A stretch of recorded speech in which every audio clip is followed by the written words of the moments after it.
And they're off in New York Derby Day opener. Oh, a terrible start there for Archivist. Went to her knees at the start. Nazario Alvarado's out of the stirrups, and she's at the back of the pack. Up front, Flute Song takes him into the first turn with a length and a half lead over a long shot, Indian Penny. Stacked three deep there is Toast of Success. Then along the rail, it's Vroom Vroom, who's already seven from the lead and was just passed, in fact, by Frankie C. And Archivist has, in fact, been pulled up. Archivist is at the back of the pack and virtually out of the race. They went the opening quarter in 24-2. A pretty good clip here. Flute Song and Joel Cruz lead them. A length, now a length and a half. Indian Penny chases in second, still three deep, but about 6 lengths from the lead now is Toast of Success. Up the inside comes Vroom Vroom, who's moved up a spot. Frankie C trails 8 lengths from the lead. Half, 49 seconds flat. The field makes their way to the far turn, led by Flute Song. She's been there from the start. As Indian Penny backpedals, Toast of Success to her outside, Vroom Vroom to her inside, and in fifth, it's still Frankie C. Flute Song, in the meantime, has built a 4.5 length lead. Flute Song is in front.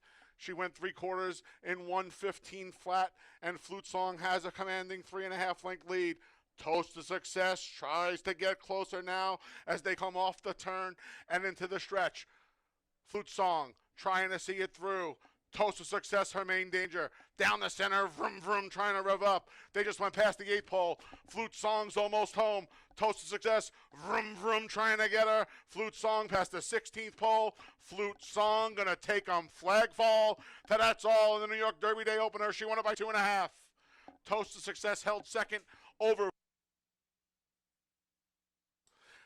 $2 exacta, 1-3, 27.40. 50-cent try, 1-3-4, 12.50. 10-cent super, 1-3-4-7, $6. They're in the gate. And they're off. Once again, the number 5, Shay on a Mission, off a bit slowly there. She spots the field about 3 lengths. Up front, the favorite, Leadership Ability, has already a 2-length lead going into the first turn. She's followed by True Martini, who sits in second. Along the rail, Sweet DeSantis is third, already 5 from the front. Then Quiet Horizon settles into fourth. She's about 6 lengths from the lead as well. Back in fifth is Brief, and after the stumbling start, Shay on a Mission trails the field. They go around the first turn. They're an opening quarter in 25-1. Leadership Ability and Cabracoa, our leading rider, have the lead. It's a length and a half. We come back to True Martini, who stalks in second. Closing the gap in third along the inside, Sweet DeSantis. Long shot, Quiet Horizon, poised 3 wide. In fourth, she's just 2.5 from the lead now. Back in fifth is Brief. Shay on a Mission's caught up as well. She's just 10 from the front. They went to half in a sensible 50 and 4/5 seconds. They make their way to the far turn here at Finger Lakes, led by Leadership Ability. Leadership Ability lets it out a notch and opens up a 2.5 length lead. Back in second, True Martini's been there throughout. Moving up along the inside now, there's Sweet DeSantis as the field makes their way on the far turn, ready to turn into the stretch. Leadership Ability has had things her own way. She went 3/4 in 1:15 and 3, and she still has a 3-length lead.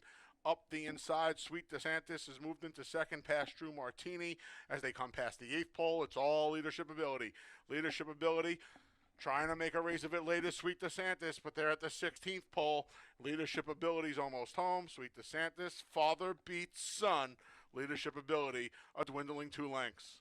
Then it was Sweet DeSantis, 60 cents, 10-cent super, 1, 2, 3, 6, $3.25. Race 3 comes up next. It's the start of today's $1 pick 6. And they're off. War tapped right out of there. Shows first. Now investment grade battles on between fillies. Here comes 40 Smooth. These 3 have 2.5 lengths on Fidelia. Miss Pab, where she likes to be, at the back of the pack. They're mixing it up on the front end. 40 Smooth between investment grade at the rail and War tapped to the outside. These 3 head up the backstretch with Fidelia poised to pounce from fourth, and it's another half dozen back to Miss Pab. 23 seconds flat for a contentious, if not that quick, opening quarter. The field makes their way midway on the far turn. Here comes Wartap, applying a ton of pressure and going right on by 40 Smooth. Investment Grades had enough at the rail. Fidelia trying to muster a rally, so too Miss Pab as the field makes their way off the turn and into the stretch through a 46 and 4 half. Luis Perez just took a peek back and he didn't see anyone coming. Wartap still in front. 40 Smooth not going away though. Wartap now starts to edge away inside the 8th pole. It's Wartap by 2. Wartap past the 16th pole, extends her lead. A late rally from Miss Pabs, too late, not enough. Wartap under the line by 3. 40 Smooth held second, $2.30. Race 4 comes up next. Scratch the 1, support the cat. The 4 are 5 aces, and the 5, Big Baby Henry. Scratch the 1, they're in the gate. And they're off. Alfgar was off a beat slow. There's Jaximus to the outside, and long shot Lucky Banker. These two speed off. They have a length on the favorite Pentangeli. Happy Instead's 4th shadowing the chalk. Then we come back 2.5, 3 lengths to Mork, who's just outside of Jake's Orchard. And after the flat-footed start, Alfgar trails the field early up front. Jaximus shakes off an early challenge from Lucky Banker. Blazed an opening quarter in 22 seconds, flat in there midway on the turn, and Jaximus has opened up a 3-length lead. Lucky Banker trying to keep pace. Happy Instead outside. The favorite, Pentangeli, going to have to do better than that. He's on the inside, a half a dozen from the front. Off the turn and into the stretch. Jaximus through a half. In 45 and 3, Jaximus coming to the 8th pole with a commanding 4-length lead. Pentangeli trying to muster a rally, and Happy Instead's there as well. They're coming to the 16th pole. It's all Jaximus. He was able to scoot away early, and Jaximus is going to roll home a 3-length winner.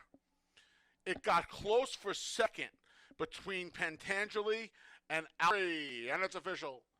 $2 double 6-8, $17.40. $2 exact to 8-2, $20.60. 50-cent try, 8-2-1, $10.50. 10-cent super, 8-2. And they're off in the New York Oaks. From the inside, there goes 13 red flags for the lead. Stalking her immediately is Sweet Brown Sugar. Then we come back to Caldwell Loves Gold, who's 3rd. 4th is Purpose. Just outside of Dreamery, Dharma is the last of them all. Around the clubhouse turn, there goes Sweet Brown Sugar. She'll have none of 13 red flags nonsense today, and Sweet Brown Sugar goes right to the front. Caldwell Loves Gold moves into 2nd. 13 red flags left aggressively, now settles into 3rd. 4th, there's Purpose, followed by Dreamery and Dharma trying to move up between fillies. The 6 of them head up the Farmington backstretch through an opening quarter of 24 and 4/5 seconds. It's Sweet Brown Sugar trying to protect home court here from Caldwell Loves Gold. 13 red flags, just 2.5 from the lead in 3rd, followed by Purpose and Junior Alvarado ready to roll from 4th. Dharma's moved up the spot.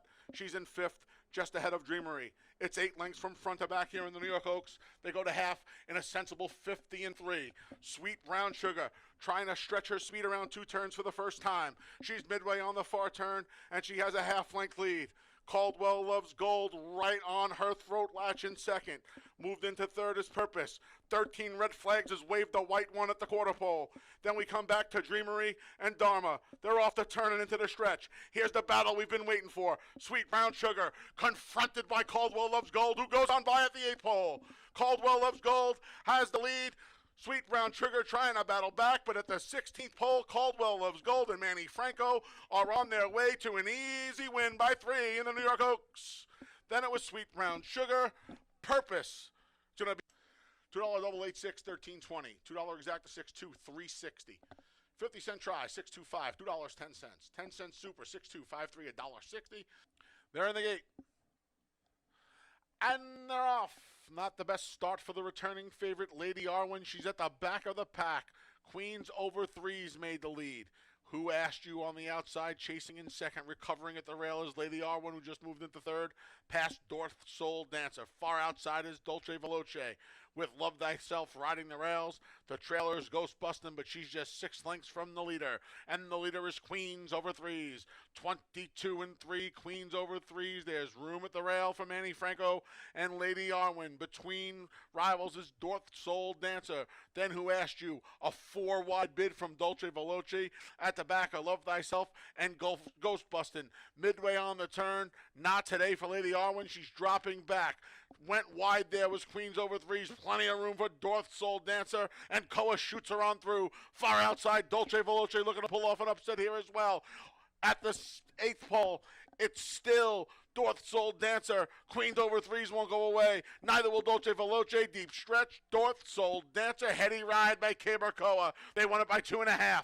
It got close for 6-6, 22.60. $2 Conso double, 6-8, $2.60. $2 exact to 6-3, $99.50. 50-cent try, 6-3-9. 3 on the gate. And they're off in the New York Derby. There goes Skylar Starship for the lead. Along the inside, Doc Sullivan second. And Aguilos the Great is outside in third. Fourth early, Elysian Meadows. He's followed by Pandagate. And at the back of the pack is the trailer, Merlin's Moment. Field of 6 separated by 7 lengths as they come around the clubhouse turn, led by Skylar Starship. Doc Sullivan maneuvered off the rail by Javier Castellano. He's in second through an opening quarter of 24-3. Stacked 3 deep is Aguilos the Great in third. Along the insides, Elysian Meadows in fourth, followed by Pandagate. Dylan Davis has him on hold. It's a gap of 3.5 more to Merlin's Moment, who's still at the back. Now about 10 lengths from Skylar Starship. Skylar Starship and leading rider Koa have a 2-length lead on Doc Sullivan through a half in 49-1. The field makes their way to the far turn here at Finger Lakes. Skylar Starship coming under a ride now is Doc Sullivan. Room at the rail for Elysian Meadows. Far outside, Aguilos the Great. Pandagate, Dylan Davis trying to motivate him. Merlin's Moment's caught up. He's just 5 lengths from the lead. Skylar Starship through 3/4 in 1:14-1. Doc Sullivan comes a-calling. So does Aguilos the Great. 4 wide. Here comes Pandagate. Behind them's Elysian Meadows. They're off the turn and into the stretch. Pandagate's coming with a 5-wide sweep. And Pandagate just struck the lead. Pandagate's in front. Doc Sullivan trying to battle back. So too Skylar Starship. Deep stretch. Doc Sullivan trying to battle Pandagate. But Pandagate has a half length. Now a length. And Pandagate takes the New York Derby by 3 parts of a length. Attention to the winner's circle. Once again, the trophy presentation for the New York Derby is being made by There in the Gate. And they're off. From the outside, Mays Love Laffy shows first. Now between rivals, there she's a Bernardini. And Jayla checked there hard, was the favorite Skies winning bid. She was in contention and she checked out of there. She's back in 6th now. A reset up front. Jayla's at the inside. Love My Candy asserts herself and takes the lead. Sky's winning bid recovered. She's in 3rd. 4th is She's a Bernardini, just ahead of Oh Mrs. Maisel, who tracks in 5th. Then we come back to Maze Love Laffy, who left aggressively but is back in 6th. Then Cozy Magic, and at the tail end of the field is Our First Lady. Opening quarter went in 24-1. They're moving right along up front. The leader is Love My Candy. Love My Candy has a length lead. Back in 2nd is Jayla, poised to strike from there. Along the inside, Sky's winning bid. Between fillies, there's She's a Bernardini. Oh, Mrs. Maisel's 4 wide through a half in 49-2.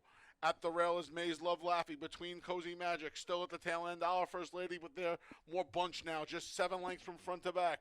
Midway on the turn, Love My Candy starting to get away from the pack now. Love My Candy's opened up a 4-length lead. Love My Candy and Anthony Rodriguez trying to bust it open right here through 3/4 in 1:14-3. Off the turn and into the stretch. It's all Love My Candy. Love My Candy. Oh, Mrs. Maisel giving chase. Not today for Sky's winning bid. The favorite's not around yet. They're coming past the 16th pole, and it is all Love My Candy. A wire-to-wire score in the 8th. A dwindling 3 lengths on the line. Then it was Oh Mrs. Maisel over Cozy Magic. Maze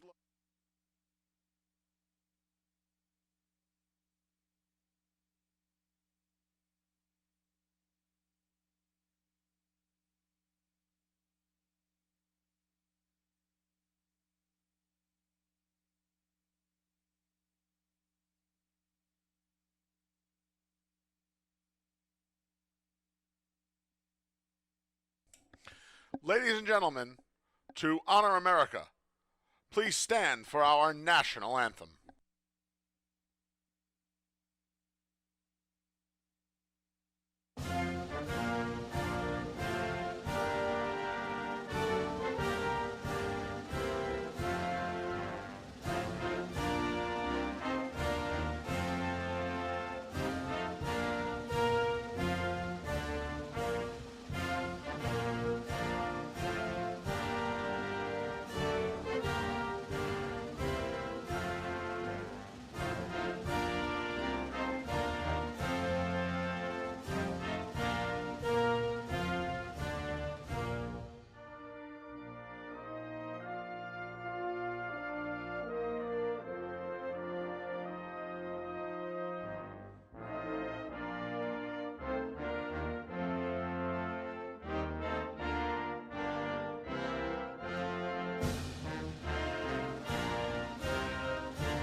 Good afternoon, everyone, and welcome to Finger Lakes Gaming and Racetrack.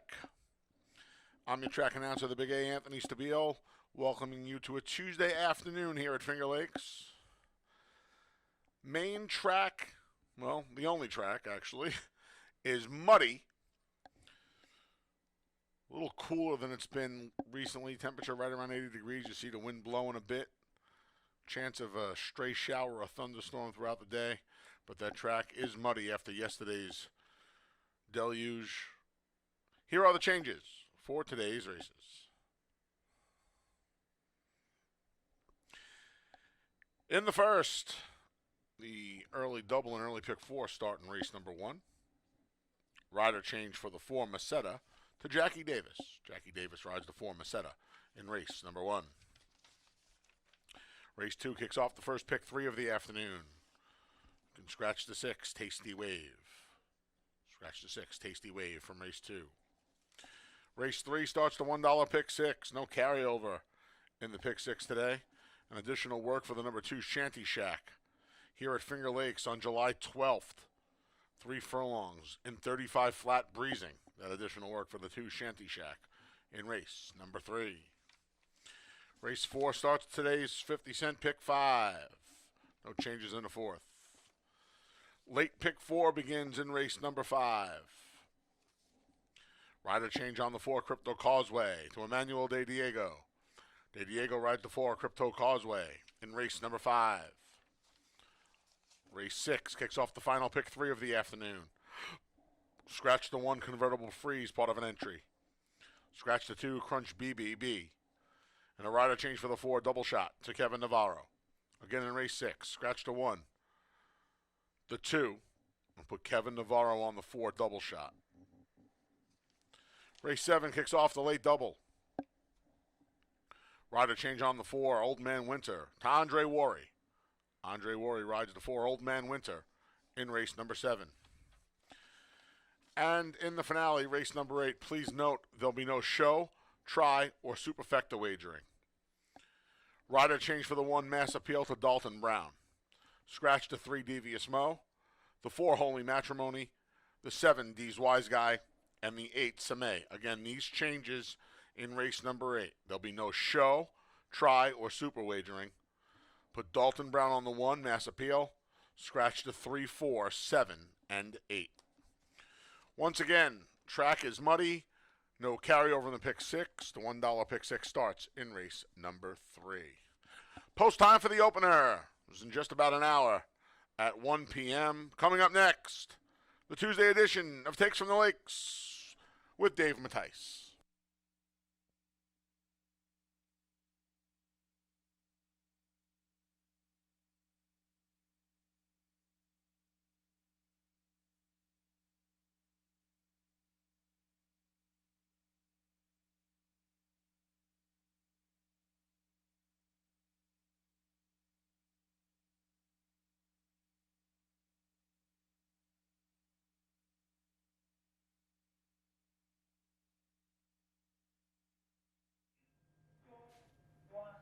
And welcome everybody to Finger Lakes Gaming and Racetrack. I'm Dave Mattice.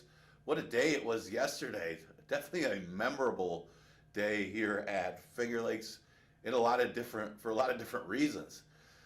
A couple great races, and they lived up to the expectations. You have the New York Oaks, figured to be the two horses, Sweet Brown Sugar, and of course the winner, the Brad Cox trainee, ran very well. Caldwell Loves Gold. What an impressive effort that one was. And a good ride by Manny Franco to stay close with the speed of Sweet Brown Sugar, then prove best down the lane. Congratulations to the connections, Brad Cox, Manny Franco. Caldwell Loves Gold win the Oaks for Dickey Racing. Man, that was an exciting race. And then you had the New York Derby, biggest race of the year from a profile standpoint. It was Pandagate running against Doc Sullivan. Pandagate, of course, defeated Doc Sullivan going a mile earlier in the year. Doc Sullivan winning the Mike Lee. But Pandagate proved best coming out of the United Emirates Derby. That was a grade 2 race. Now, actually still undefeated against New York Breds. That was the third start against New York Breds and was able to prove victorious. Christophe Clement, Dylan Davis aboard for the victory. Then the storm happened. It's like Frosty the Snowman. Then the big storm happened, the storm of storms, and canceled our last race. Probably one of the worst storms that I remember since working at Finger Lakes. Didn't last very long, but I think it did some damage to my car. That's how bad that storm was. Well, it hit us without the track being sealed because it came out of nowhere.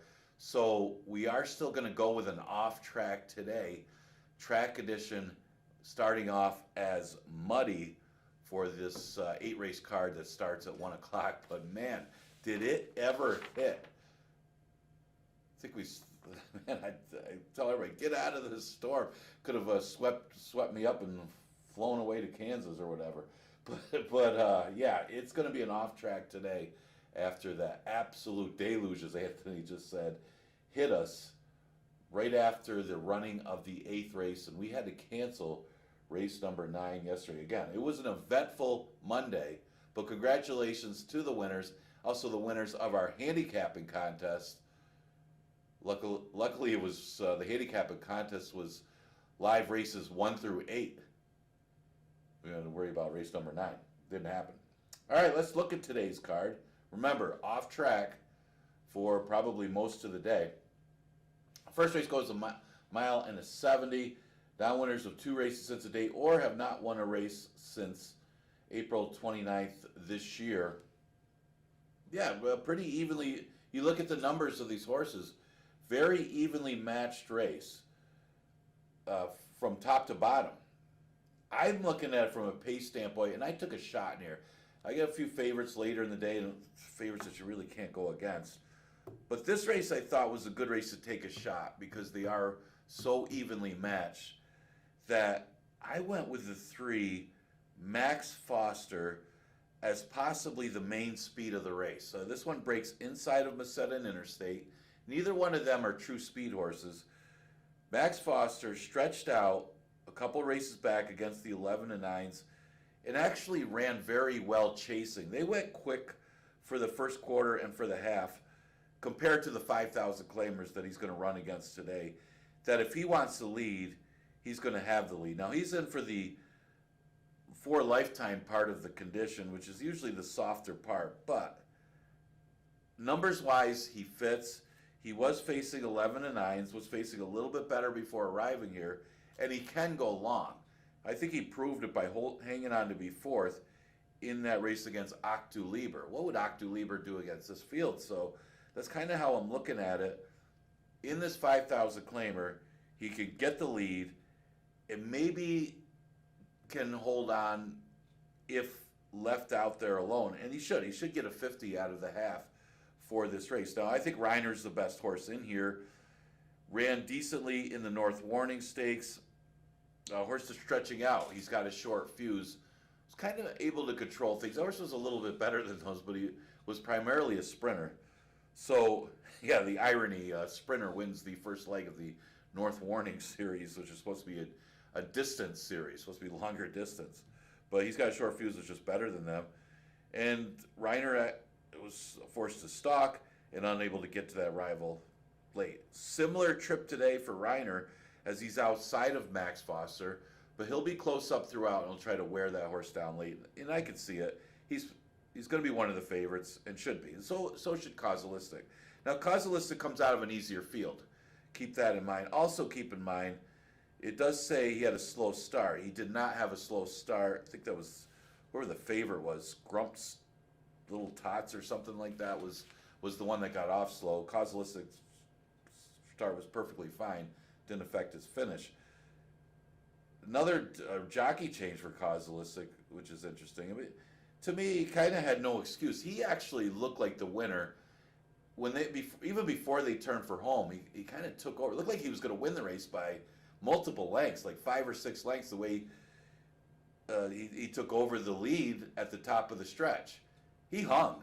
I mean, that's the definition of hanging. Is he looked like he was going right by Burt, and others, but it almost like he picked up his stride a little bit in the late stages, and Burt came back on again. That's my issue with Causalistic, especially if he's going to be the favorite. He's currently at odds of 7-5. Maybe he doesn't hang today, but he did hang a little bit that race. But I'm going to go with these 3, 6, and 1 in race number 1. Again, very competitive race. Jackie Davis picks up the Mount of Meseta. That horse has got a shot. He'll be close up throughout. You can't throw out Interstate completely. He usually is an underneath type that finishes in the number. Kodiak Brown certainly fits. He's just one of those horses that is kind of at the mercy of the pace, and there is none. So I'm going 3-6-1 in a very wide open first race. Why not take a shot at a price? Max Foster 5-1 morning line. It's going to be a little bit of a price. All right, a big scratch in race number 2. Mainly, I'm talking about the pace scenario. The 6 Tasty Wave is out. Didn't love that horse anyway, but she did factor in as far as the pace. I think the horse that benefits the most is Super Slide, who I wasn't going to use, and now I got her picked second. I'm going to stick with Ramon. Now, Ramon is just better than these horses. It's a question of, does she want to win? You've seen her make that wide circling move and then flatten out so many times. Even when she's inside, she just kind of flattens out with that run. This is a field that she should beat. Now, she hasn't been great on off tracks, although she's hit the board. I mean, she hits the board often and doesn't win. Well, she hits the board often, doesn't win in off track, so does she really lose her form, I guess is how you got to look at it. She's not bad on the off track, I should say. But it is still a question mark. I think the way it matches up is Super Slide is the one that's the speed. She's not that fast, but she's quicker than some of the other ones, and she really does benefit from the scratch. And she's not bad on an off track. She's got to win on an off track. So that's where Ramon might be up against it a little bit, but she simply comes out of better races overall, and her numbers are better than these, and she's okay on an off track that she's supposed to win today. It's kind of now or never for Ramon. If Ramon doesn't win today, I'm not picking her the rest of the year. This is, from a pace standpoint, she has enough tactical speed that she could be up close with Super Slide. Obviously, she's got, one of the best riders in Jackie Davis, is a very smart rider, that she'll keep her close to Super Slide, who looks to be the speed. Fabulous Moolah turns back, but I guess she doesn't have enough speed to stay with Super Slide, but it is Super Slide's race to lose on the front end. She might be good enough, but she's another one. Can you really count on her to hold on? I mean, she the days that she's won, she's been up close or on leads with very slow paces. So if she's out there with a slow pace, she could win today. Now keep in mind, it's 6 furlongs, not 5.5. But that's how I see the race. Super Slide on the front end, Ramon staying close, and it's just a better horse that goes by. Pal's Ally it might be the closest one to Super Slide early. I guess that's how you got to kind of look at it. She does have a little speed. Now, she was allowed to crawl. Keep in mind, don't look at her like a speed horse, though. She absolutely crawled and inherited the lead in a paceless race where the other speed just didn't go. None of the other speeds went. And she just simply inherited, and she won at odds of 10-1. I don't see that happening again unless Super Slide tries something different. Now, Super Slide's in different hands, maybe a private sale or something, because she was Paul Barrow the last 2 starts, now owned and trained by Donna Beretta, so she may decide to change tactics. Today wouldn't be the day. But Pal's Ally can hang around for a share because she's going to be up close. She hasn't been that great on an off track either, but you got Coffee Futures. If you're looking for try players, at least you got 2 for the price of 1. So I'm going to go the 3-4-1A in race number 2. It's always good to have that insurance of the stablemate. There's nothing else in there. Third race is an allowance race, non-winners of state bred condition. Goes a distance of 1.70 miles. And believe me, this is another one. Like the first race, wide open. I mean, this is the one I kind of looked at pace. And you got some speed types, at least horses that like to be up close, at least say forwardly placed. You got Honorable Avenue's got good speed. He's a versatile horse, but a horse that gets second a lot. Shanty Shack likes to be up close or on the lead. Kind of no excuse last time, but it was his first time going long. I guess that's the excuse. My big question mark was Ayula. I don't know how to say it. That's the other question, how to say it correctly. But I do have the horse on a dead rail, but I can't use that as an excuse for how badly this horse ran as the favorite. I think it's a positive sign that the connections opt to come back in an allowance race off the horrible, horrible effort as the favorite. I mean, if you bet this horse, and you should, off paper, he's supposed to beat that one state bred field. But if you bet this horse, and by the time they hit the half, you knew you were done. And you can't just blame it on the dead rail. Yes, he was placed on the dead rail, but he just never ran. I don't know. Maybe they're making the excuse of the blinkers, and that could be the case. Maybe he's looking around. He was inside, went to the front, and just backed up. I don't know. I don't have an excuse for that. I will, except for the dead rail. But again, you can't make the track bias an excuse when a horse loses by that much. Maybe it's the blinkers. So we'll use that as an excuse and use them today. I still can't pick him on top because I don't know what to expect from Aula, who's supposed to beat the one state breds last time. And if he runs his race, he's going to beat them today, no doubt. I mean, he's got the numbers to beat this field. The horse that I was impressed with, and he may have been another one that hung a little bit, but Rhymes Like Dimes ran big. Overall, he ran big. He took a lot of play, at least a lot of early play, went off at odds of 2-1, and got beat by the narrowest margin by Devil or Angel. I couldn't tell who won the race just watching it, but it was the long shot of the day, Devil or Angel stretching out for Michael Assessi, that won the race.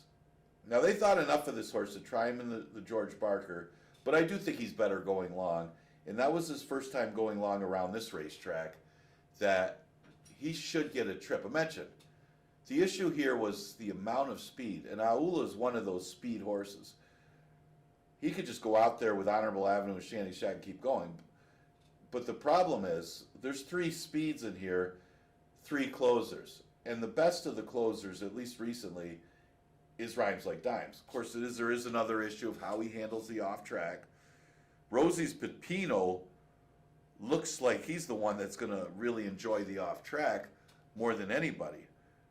Very good record on an off-track overall for Rose's Pepino. The question is he good enough? That was a little bit easier field last time for Rose's Pepino. He still ran okay, but he was supposed to run better than what he did. He should have hit the board. Again, his running style is going to help. The off-track is going to help. And Rose's Pepino I wouldn't take him at 3-1, but maybe with the off-track and all the speed in here, you got to use him in the top 3. 5, 4, and 6. But you could go a lot of different ways in here. Honorable Avenue is good enough to win. He gets a little bit of a freshie against some good works. Got to forgive the last effort. Shanty Shack is good enough to win. I just don't think with his running style, it's going to be to his benefit today with all the other speed in this race. Tactics are going to matter in race number 3. And that race starts to pick 6. No carryover today, as it was hit yesterday. I mean, he did have the 2 stakes races. What really surprised me, and I'm talking about the New York Derby, what really surprised me, not to take anything away from Doc Sullivan, but how is Pandagate not the favorite in that race after running third in the UA Derby, the United Emigres Derby? Keep in mind, that's a race that's an open race for some of the top 3-year-olds in the world. In the world. Now going back against New York breds, and he wasn't the favorite. He went off 6-5. Doc Sullivan went off the favorite after winning a 7-furlong race, the Mike Lee New York bred stakes race. Well, it ran the way it was supposed to, but actually, Doc Sullivan ran well and gave him competition. I don't know how he's favorable, especially considering he finished second 5 lengths behind in the previous race. I don't know. I think he got a gift that yesterday when you got odds of 6-5. Big time gift. The number 1-2 claimer is the fourth. 11-9 is the price. Goes 6 furlongs. Now here's another one. Matoli's Legacy. If she handles the off track, she's going to win. That's an if. She's never actually raced on an off track in her past. You got Malibu Moon, Matoli. It's okay. It's not over the top good, but it is good. She should handle the off track just fine, but she's just never raced on it. The reason I liked her, now I could have gone 2 different directions in here. The other one I liked because of the pace. Necessary and Proper looks to be the main speed from the rail. There's absolutely no pace in here. Matoli's Legacy does have some speed. She's actually the other speed if she wants to use it, and she should. I mean, it wasn't very good tactics last time, considering how the racetrack was playing. It was a strong speed bias on June 17th that Dale Avenue took advantage of. She sat back and made a run. I think she's going to have to be a little more aggressive today because she's just as fast as, maybe close to the speed of Necessary and Proper, that she's got to be up there on the flank of Necessary and Proper at the 6 furlong distance, and she could wear that rival down and win. She's better than Necessary and Proper. Looking at the numbers, she's just better, and she has enough tactical speed that she could stay in range or maybe right on the flank of that rival. Otherwise, if she's going to sit back and make a run, I like Necessary and Proper to go gate to wire. So we'll see what the tactics are. Again, she's got good enough breeding on an off track that she should handle it and be right on that one's fine. Now, Necessary and Proper only ran once on an off track. It was in the slop, and she faded. So how's she going to handle it today is a big question. She goes first time Lasix. She does drop in class slightly to the 11-9. Of course, so does Matoli's Legacy. That means they're the 2 main rivals. But she doesn't have the numbers or the class, quite the class numbers that Matoli's Legacy has. So is she good enough to hold on even if she is allowed to completely control the pace? We'll see. But she does look like the main speed in race number 4. And then who do you like for third? I guess that's the big question. Again, there isn't much pace in here, and you got some horses that like to sit back and make a run. Glory Bound Clara. She's going to get bet, but she's up against it from a pace standpoint. Flurry of Roses. She hits the board a lot, mainly in routes. So first start off the layoff, looks like they're giving her a race. Can she hit the board? I don't know. I mean, her running style is not going to help her. Chassis, same thing. Jessica's Race, same thing. She'll be a little bit closer, but still, she likes to sit back and make a run. I'm going to use a long shot for third just because of the race flow.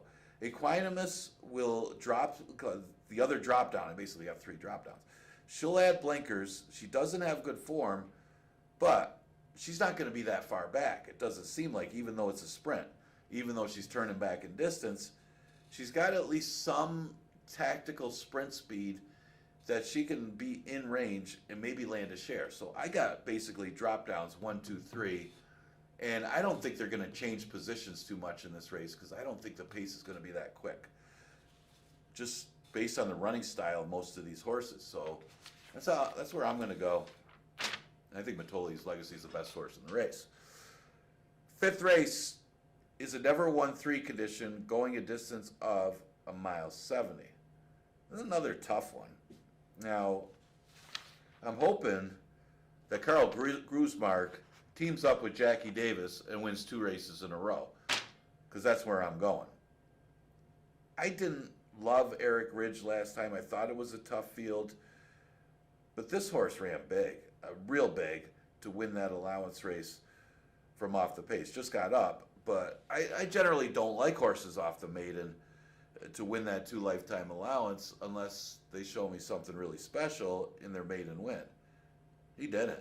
Beat Pantangelli, who's a lifetime maiden, and it's hard to come back with him. I like him today.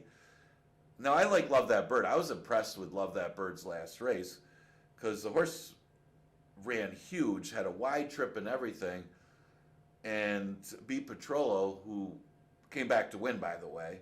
So that's the main threat. But Eric Ridge has put up a good number last time in a fast time for the day. They went 112 and change for that sprint.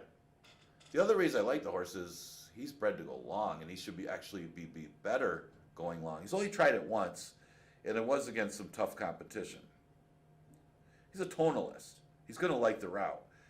And if you're betting the race to say I don't like the horse because I'm concerned about the distance, don't be. This horse is very capable and very well bred to get it, that I like him on top. Again, I Love That Bird's last race. He really impressed me.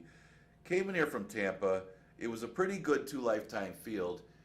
He was wide all the way around. It was an impossible trip, and he still won.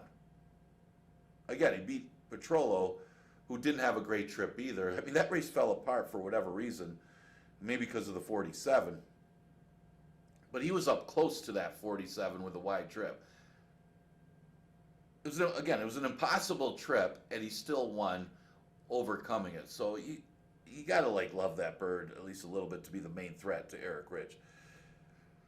For third, I'm going to use Tiz Lucky. I don't like the tactics that they've used with Tiz Lucky. They're turning the horse into a speed horse, and that he's not. He looks like runs better when he could sit back and make a run. Now, yes, the last time he was on the front end, but it was a day that speed was good. It was an off track, and it was a field that it was supposed to beat anyway. So I don't know. The last 2 races, they've been aggressive. They chased 2 back. They went to the front end, and he went pretty quick for him on the front end, and he stopped. And he's going to stop.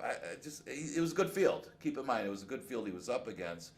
But I would like to see Tiz Lucky at least stalk the pace and not try to be so aggressive and fade the way he's faded, because he's chasing and running quick fractions.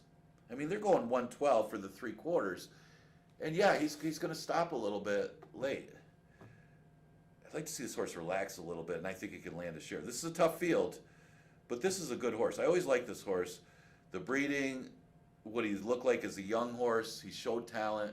I just think needs to change tactics a little bit, and he'll land a share against these. Now, granted, he's not running as well as he was early in his career. I mean, that's just isn't. But he's capable in here. I just don't want to see him go out there with Believe in Josh, send out there with that horse, and they both stop, setting it up for everybody else. Because I think Tiz Lucky could sit behind Believe in Josh, make a run, and land a share. So I'm going to use him as a price behind Eric Ridge and Love That Bird, who look like the main 2 players in this race. Unless Believe in Josh pulls off another big upset. I don't know if he could do it off the layoff. Must be named after the Patriots, Bill Belichick and Josh McDaniels. Scratch the 1 convertible freeze. Man, I like that horse a little bit. The horse was 8-1 morning line. Scratch the 2, Crutch BBB out of race number 6. See the return, at least the return for today, of Harry Hernandez. Great rider that was here before, then went out west and just saw how good our riders are as he dominated out there. He's a great rider. Him and his father rode here before, and both did very well. But Cool Cat Mandu comes out of a better race, much better race. I mean, that's an understatement. We're talking about how good Doc Advantage is going right now. They were all better than these. Aggressively positioned here by Happy Face Racing Stable and Mike Ferraro against these 11 and 9s. Unless there's something I don't know on this horse, but he's supposed to win today. I mean, he's coming off a layoff since May. I guess that's the concern if you're back in Cool Cat Mandu. But the works certainly show you got a good rider aboard with Harry, and he's the horse to beat. It's a good field for the level, I'll say that. I mean, you got some horses that are coming from New York. There's two of them that were claimed out of open $10,000 races in New York, and now they're running in this condition. So if they run their race, they'll give some competition to Cool Cat Mandu, who does have some other speed to contend with. But I'm going to go with Morning Cup for second. Again, he's one of them. Of course, you know I had to use Tommy Gunn just on the name after Tommy Morrison's character in Rocky. But Morning Cup comes off not a terrible effort. I'll say he wasn't that badly beaten against the open 10s. Should be easier if the field didn't come up super tough. This is as tough a field as you'll see for a beaten 11 to 9 claimer.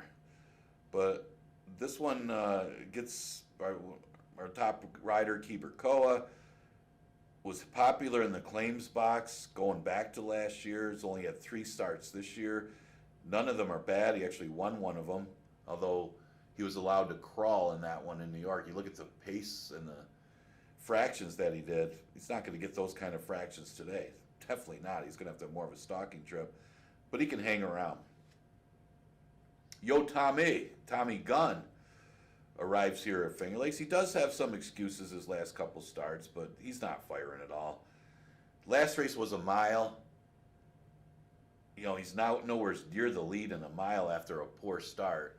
Where are you going? I guess you could draw a line through the last race. But the race he was claimed out of, you know, maybe something happened if he broke through the gate. I don't know, but he didn't fire at all that day, and neither did he against 25,000s the race before. The prior time he ran for 10,000 was his best recent race, where he hung on to be second after chasing. If he can repeat that effort and go back to that effort, Tommy Gunn is going to hang around today.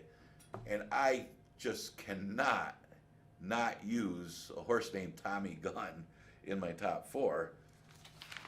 I think it was Rocky 5, I want to say.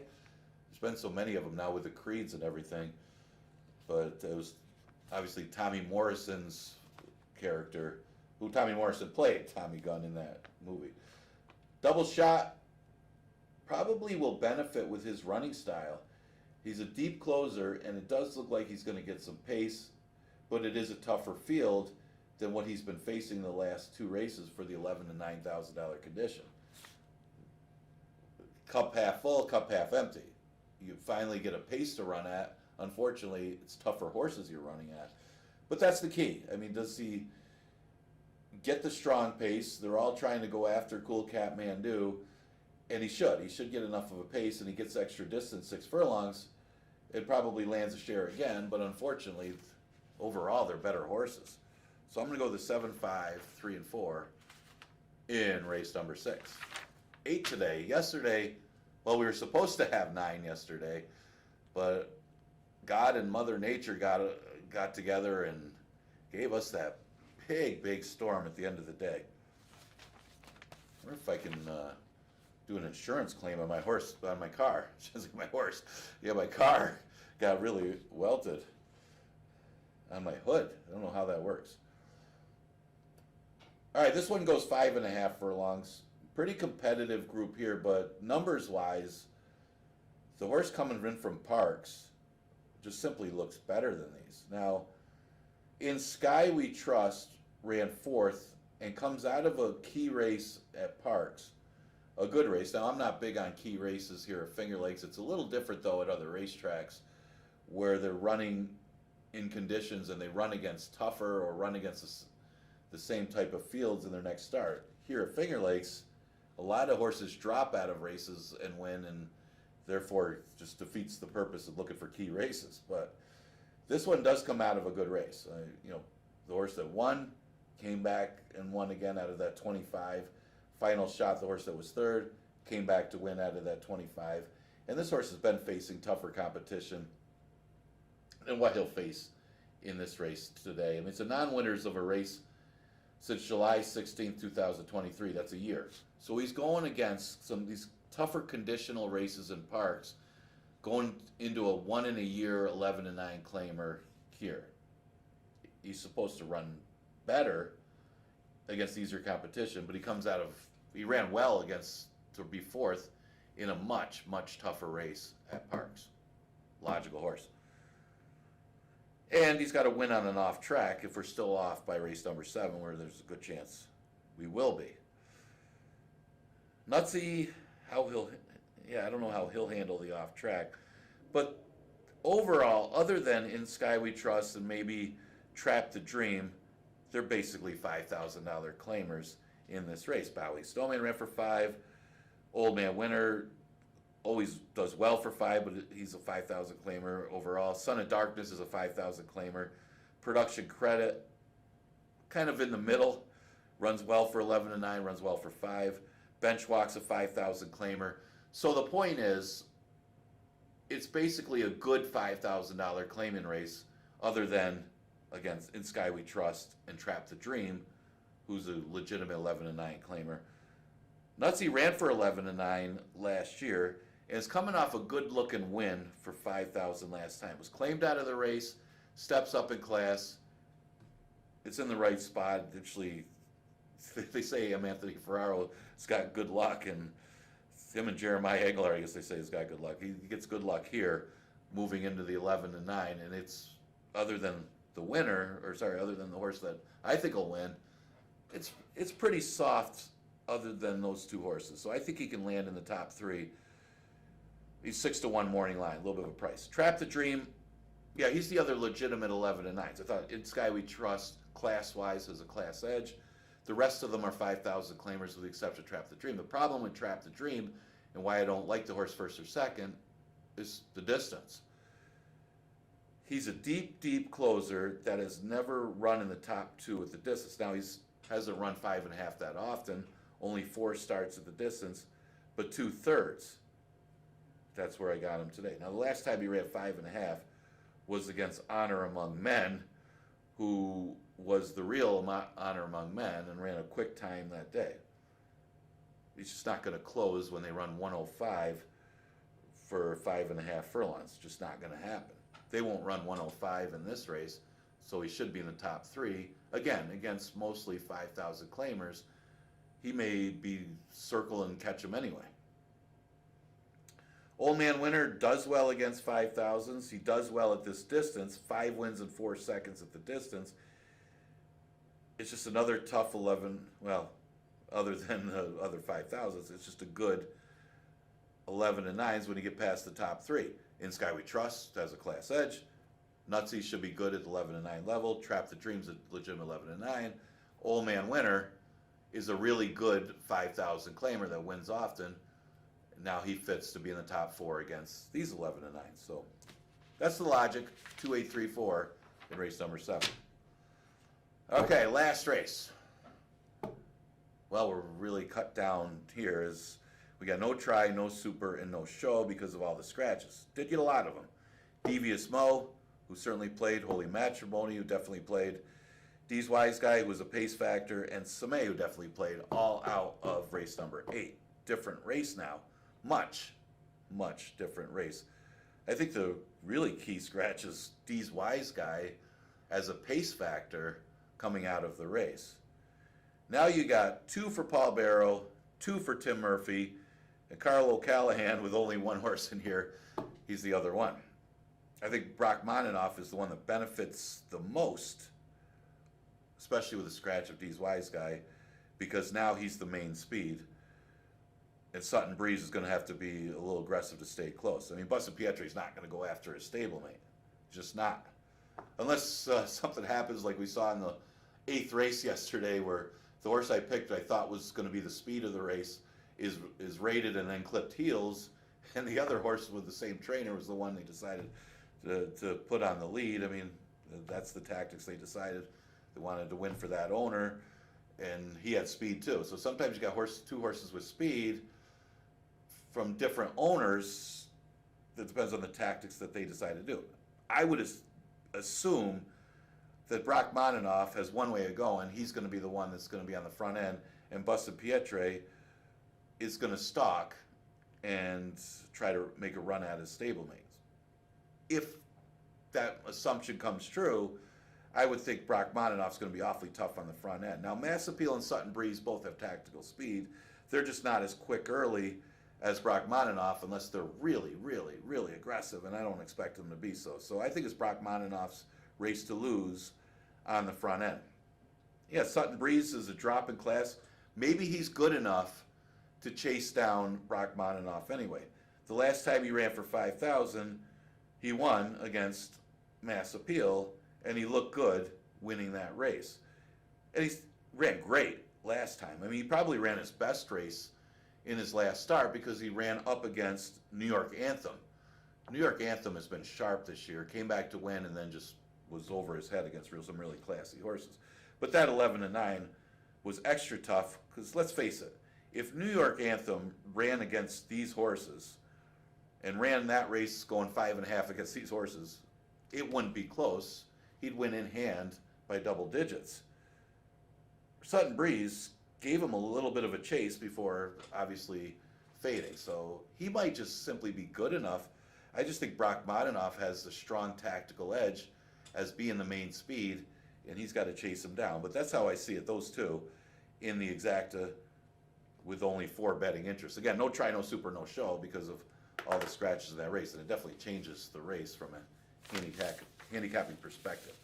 Okay, those are my picks for today. Hope you enjoyed today's card. Again, 8 races today. We start at 1 o'clock, so you got 19 minutes for that first race today. We're going to stay with that 1 o'clock post time throughout the summer. I think till September 4th, that week after it runs into Labor Day. So, 1 o'clock, got to get up a little bit earlier. Show, of course, starts earlier every racing day. So tomorrow will be the next live card with that 1 o'clock first post, and I will see you then.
Folks, track condition has now been labeled sloppy.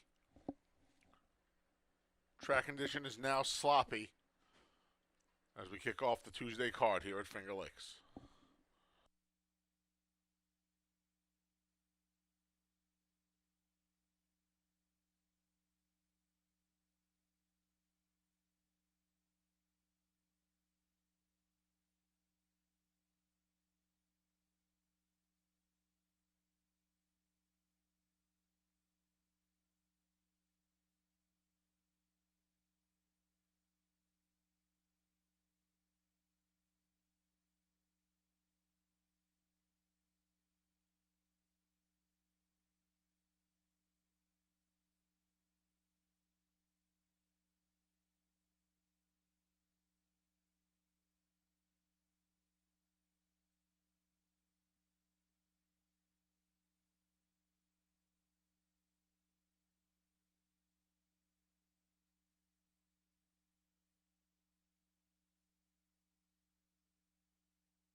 The field for the Tuesday openers out on the track. The one is Causalistic with Cabercoa. The two is Kodiak Brown. Andre Worry rides. The three is Max Foster with Kevin Navarro. The four is Meseta. Note the rider change to Jackie Davis. The five is Interstate with Emmanuel De Diego. And the six is Reiner with Anthony Rodriguez. Field of six going a mile and 70. Welcome to Tuesday here. Finger Lakes Gaming and Racetrack. I'm track announcer the Big A, Anthony Stabile.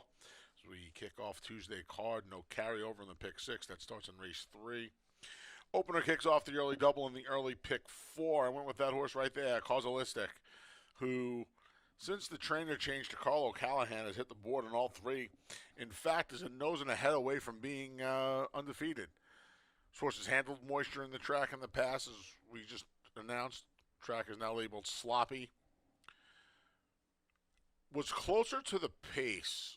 Came out of a couple of real fast races at Penn National for Carl, and then came up here and they went much more pedestrian-like on the front end, and it allowed Causalistic to get into the game earlier. He was wide most of the backstretch, most of the far turn, and just got cut down late in the game. Didn't break that well also in his Finger Lakes debut last time. Look, there's a glaring 12 seconds there from his 50 starts. That's obviously a problem. He's finished second or third 19 times in his career, but I'll put him on top here. The 4 Meseta is co-longest shot on the board, a crazy price. Now, I know Meseta has not run well, apparently, on wet tracks, but the run race on the card, it was going to the break last year, and he was coming back in 15 days. He's doing the same thing this time, and he comes out of that open 5 to this level here. So we'll see what kind of trip he works out. Note there's a rider change to Jackie Davis. I would like Jackie to be a little aggressive with this horse. The last 2 times this horse got the money, he was on the lead last year here, although they went really slow. And he was just 3 or 4 lengths off the lead 2 starts back. So we'll see if Jackie can keep Meseta closer. And then we'll round things out with the number 6, Reiner, who returned from the layoff a winner, then attended the pace last time and tired late in the game, was run down by Interstate late in the game. But I think this horse, who also has a win on a wet track, he can be a little bit closer as well. We'll see how the track plays today. It's a sloppy track. Again, a bunch of rain that caused us to cancel the finale yesterday. It's raining now. We'll see how the track plays. 146 in the opener. Don't forget, free PPs each and every racing day here at Finger Lakes, over at fingerlakesgaming.com. Head on over and grab those PPs. Early pick 4, early double start here. Post time a little over 3 minutes away. Thanks for joining us on this Tuesday.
The field for the opener is going to the starting gate. Just about post time.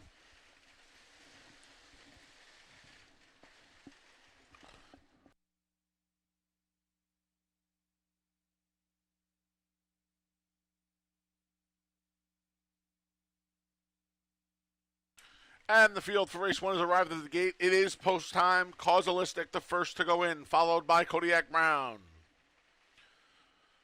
Causalistic, even money currently on the tote board. Kodiak Brown's in. Here's Max Foster.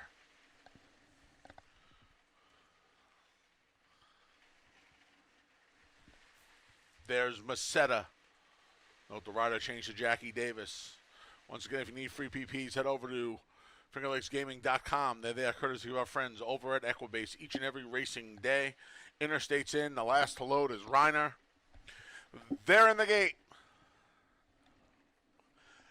And they're off in the Tuesday opener here at Finger Lakes. From the outside, Reiner shows first, now hustled between Kevin Navarro, intent on the lead with Max Foster. Back in third is Interstate, who's a length in front of Macetta. The two at the back, Kodiak Brown, and the favorite, Causalistic, is at the back of the pack. Around the clubhouse turn, Max Foster, he actually got bet all the way down to favoritism, and he has a 3-length lead. It's Max Foster by 3 through an opening quarter and a quick 24 1/5 seconds. Interstate gapping 4 lengths behind the leader. Another 4 back to Macetta, and then Kodiak Brown as the field makes their way up the backstretch. It's Max Foster. Max Foster, check that. That's Reiner in second. Tough to see here, folks. Apologize. Reiner sitting second. He's 5 lengths from the lead. Back in third there. That looks like Interstate moving up as the field makes their way to the far turn through a half mile in 48 1/5 seconds. They've caught up to Max Foster. Who they are, I can't really tell you. It might be Reiner. Yes, it's Reiner. Max Foster a half length. Now Reiner. Reiner and Anthony Rodriguez go by Max Foster. They're off the turn and into the stretch to 3/4 in 1:13 3. Reiner has a length and a half lead. There's Max Foster in second. Then we come back to Causalistic, who's coming from the back of the pack, past the 16th pole. Reiner's in front by a half a dozen. Causalistic, second best today. It was all Reiner in the opener. He loved the slop. He won it by 5.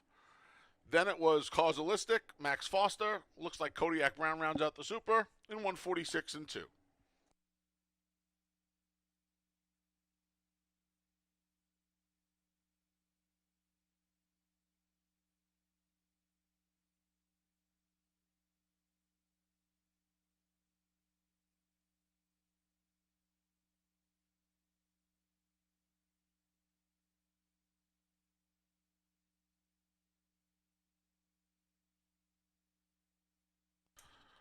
Number 6, Rhino was first. 1, Causalistic second. 3, Max Foster third. 2, Kodiak Brown was fourth.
Returning to the winner's circles, the number 6, Reiner. 6-year-old gelding's the son of Vancouver. Out of the Langfier mare, Laugh Often. Reiner's owned and trained by Michael Anthony Ferraro, winning rider Anthony Rodriguez.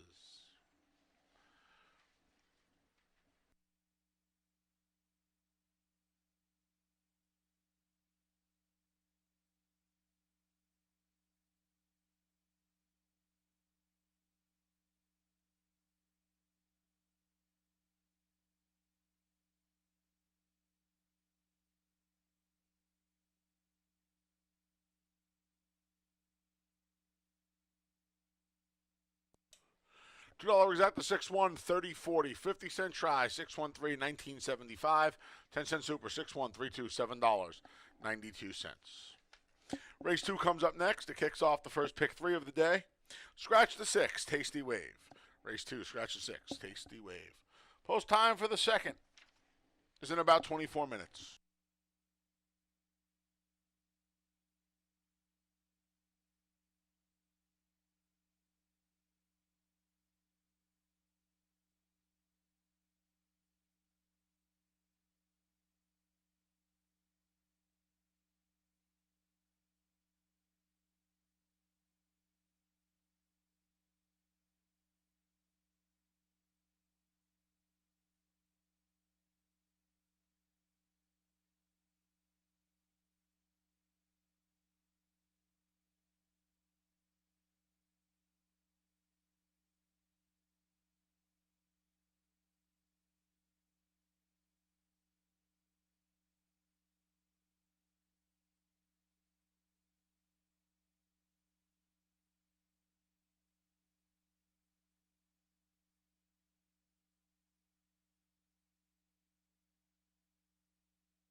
All right, we're in the paddock for race number 2, and Reiner able to stay close enough and stalk the pace of Max Foster and get first run. I don't know how that horse ended up that high odds of 3-1.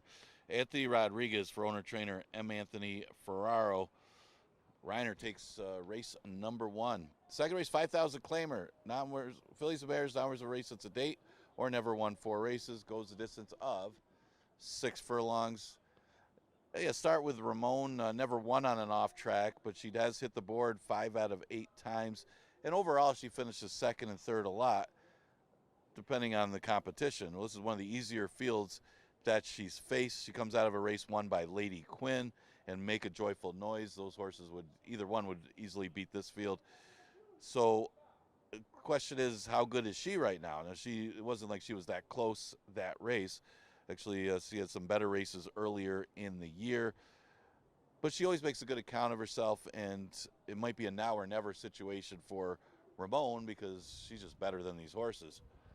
Other horses to consider in here, you got the 4 Super Slide, who appears to be the speed of the race, as she isn't that fast early, but when she can get the lead or be on that front line, she runs a lot better than when she's forced to try to chase. She isn't a horse that passes horses, and this is the type of race that could be good for her in that sense.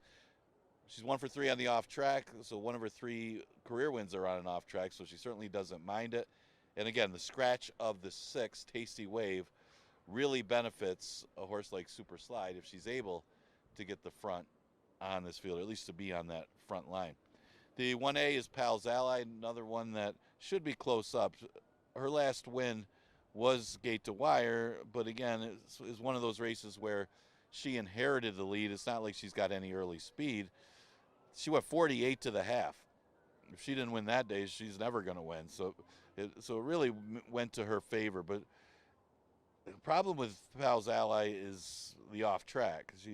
She hasn't been that good on it overall, but she cuts back in distance. She's coupled with Coffee Futures. You get 2 for the price of 1, and that might be good enough to at least use in exactas and trifectas. Exacta Tri Super Daily Double pick 3 starts in race number 2. You got 11 minutes to post against scratch the 6, Tasty Wave.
All right, let's talk about the second race before they head out to the track.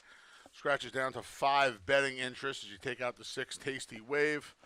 Went with the 1A in here. Pal's Alley. Lugu and John Berrios going to team up. Did not want anything to do with the mile and 70 last time. She'll cut back to the sprint. She got a very, very clever ride by John going gate to wire, 2 back. There's more natural speed in here today, so she's going to have to rate, but she has the best post for that. She's outside of everyone else, so we'll see if she could just sit that 2 or 3 hole and make one run on a horse like Super Slide. Will probably be on the lead. For second, I went with the 3, Ramon, your current 7-5 favorite, for Lopez and Jackie Davis. I don't know what to do with this horse. She's tried different levels and, quite frankly, has run the same race at different distances and different levels. She's been very puzzling. She ran well enough in her return and then got a big fig after that. She ran against a couple of repeat winners in Boston Roxy and Our Fantasy, but I don't know what happened last time. So kind of tough to take her at a short price. So I went looking elsewhere and landed on Pal's Alley. And then finally in Traffic, the number 2 rounds things out. There was not a lot of positive form in here, and there really isn't a lot of positive wet track form in this race as well. But in Traffic is 4th start off a layoff. Her best race since returning was that one 2 back when the track was good and sealed.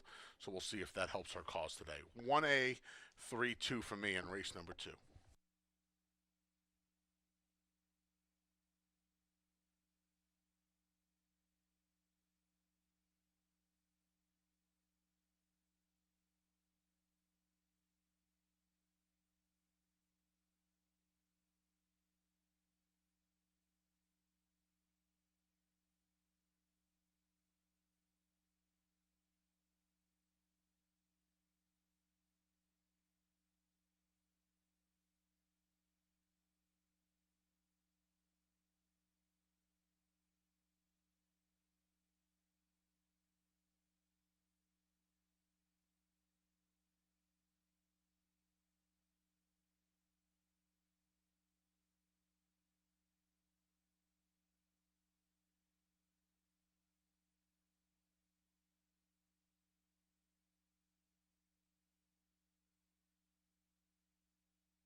Slight weather delay keeping the horses in the paddock for race number 2. Thank you for your patience. They'll be out on the track when the weather clears.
Thank you for your patience, racing fans. The field for race 2 is making its way out onto the racetrack.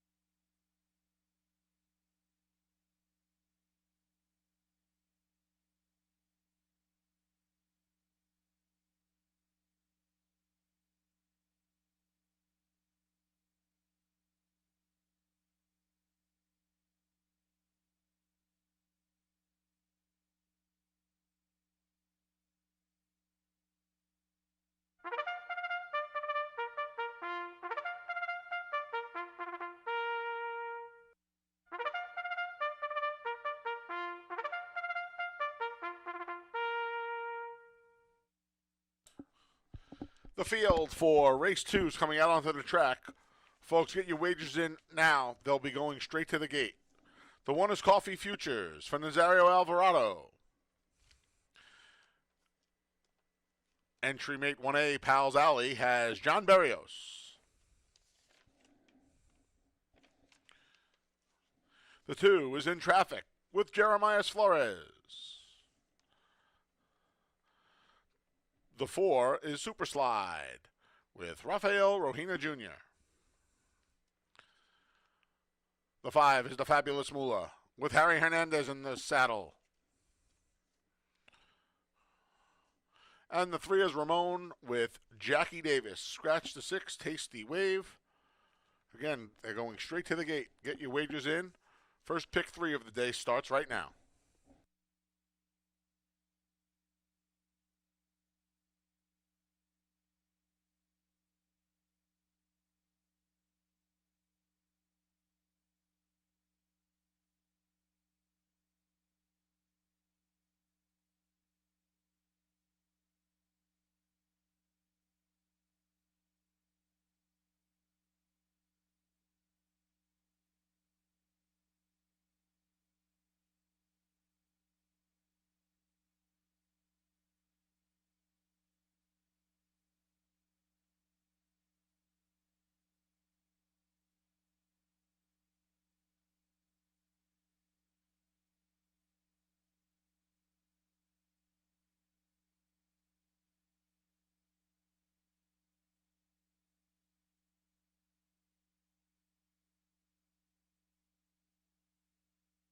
Less than a minute, they're going to the gate.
The field for race 2 has reached the gate, and it's post time.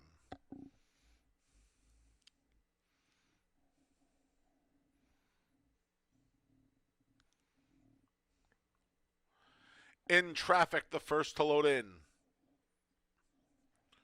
Followed by Coffee Futures, part of the entry.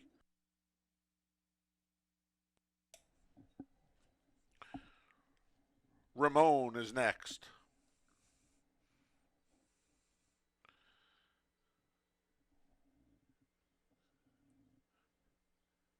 Here's Super Slide. The Fabulous Moolah goes forward. And the other part of the entry, Pal's Alley, the last to load. They're in the gate. And they're off. There goes Super Slide for the lead, joined by Ramon in second. And along the inside, Coffee Futures mixing it up as well. These three have a length and a half on In Traffic, who's tucked along the inside in fourth, just passed by Pal's Alley. The Fabulous Moolah is at the tail end of the field. She's 8 lengths from the front. Super Slide and Ramon go at it. The favorite Ramon and Super Slide through an opening quarter in a contested 22-4. Coffee Futures backs out of there in third. Between rivals is In Traffic, the other part of the entry. Pal's Alley trying to muster a rally from fifth. The Fabulous Moolah dropped 12 lengths off the lead. Midway on the turn, Ramon and Super Slide. They've been tearing at each other from the start. Ramon still ahead in front. Super Slide keeps grinding away through a 46 3/2. Coffee Futures trying to re-engage. And down the center here's In Traffic. Off the turn and into the stretch. Ramon and Super Slide. In Traffic gobbling up the slop down the center. Ramon has just put away Super Slide, but a fresh challenge is coming from In Traffic. Ramon in traffic. Ramon trying to hang in there, but In Traffic was just too much for her to handle today and won it by 2.5. Then it was Ramon, Super Slide. Coffee Futures rounds out the Super in 113-4.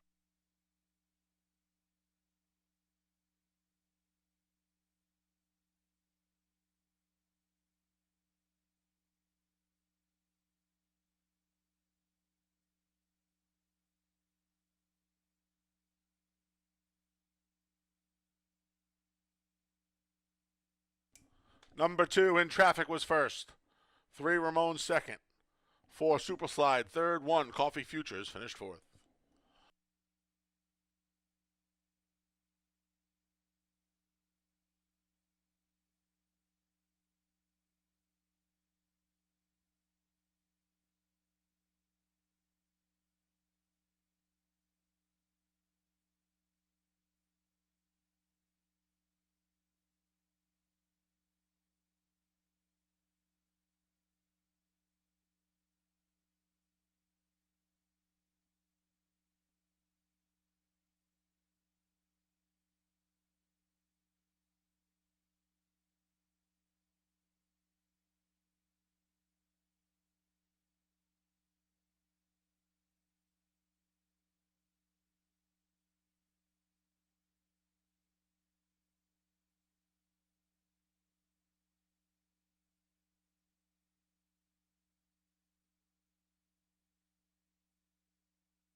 Returning to the winner's circles, the number 2, In Traffic. 5-year-old mare is the daughter of Cross Traffic out of the Tappet mare. Hell of a hunch. In Traffic is owned and trained by David M. Rivera, winning rider Jeremias Flores, and it's official.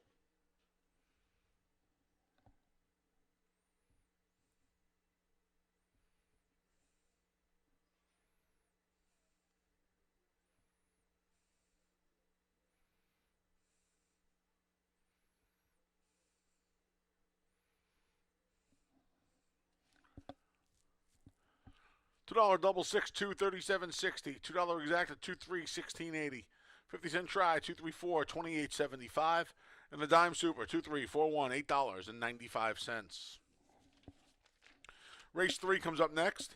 It's the start of today's $1 pick 6. No carryover in the pick 6. Here are the changes for the remaining races. No changes in races 3 or 4. Turn to race 5.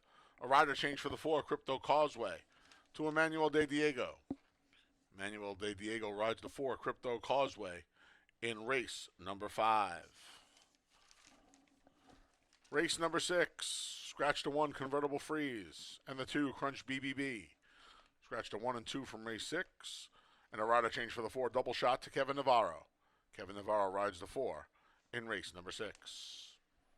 A rider chase in race 7 for the 4, Old Man Winter, to Andre Worry. Race 7, the 4, Old Man Winter, make the rider Andre Worry. And into the finale, please note there'll be no show, try, or superfecta wagering in race number 8. Rider change for the 1, Mass Appeal, to Dalton Brown. Dalton Brown rides the 1. And these scratches from race 8. Scratch the 3, Devious Mo. The 4, Holy Matrimony. 7, D's Wise Guy. And 8, Same. Scratch the 3, 4, 7, and 8 from race number 8. Post time for the 3rd. The start of today's $1 Pick 6 is in just over 20 minutes.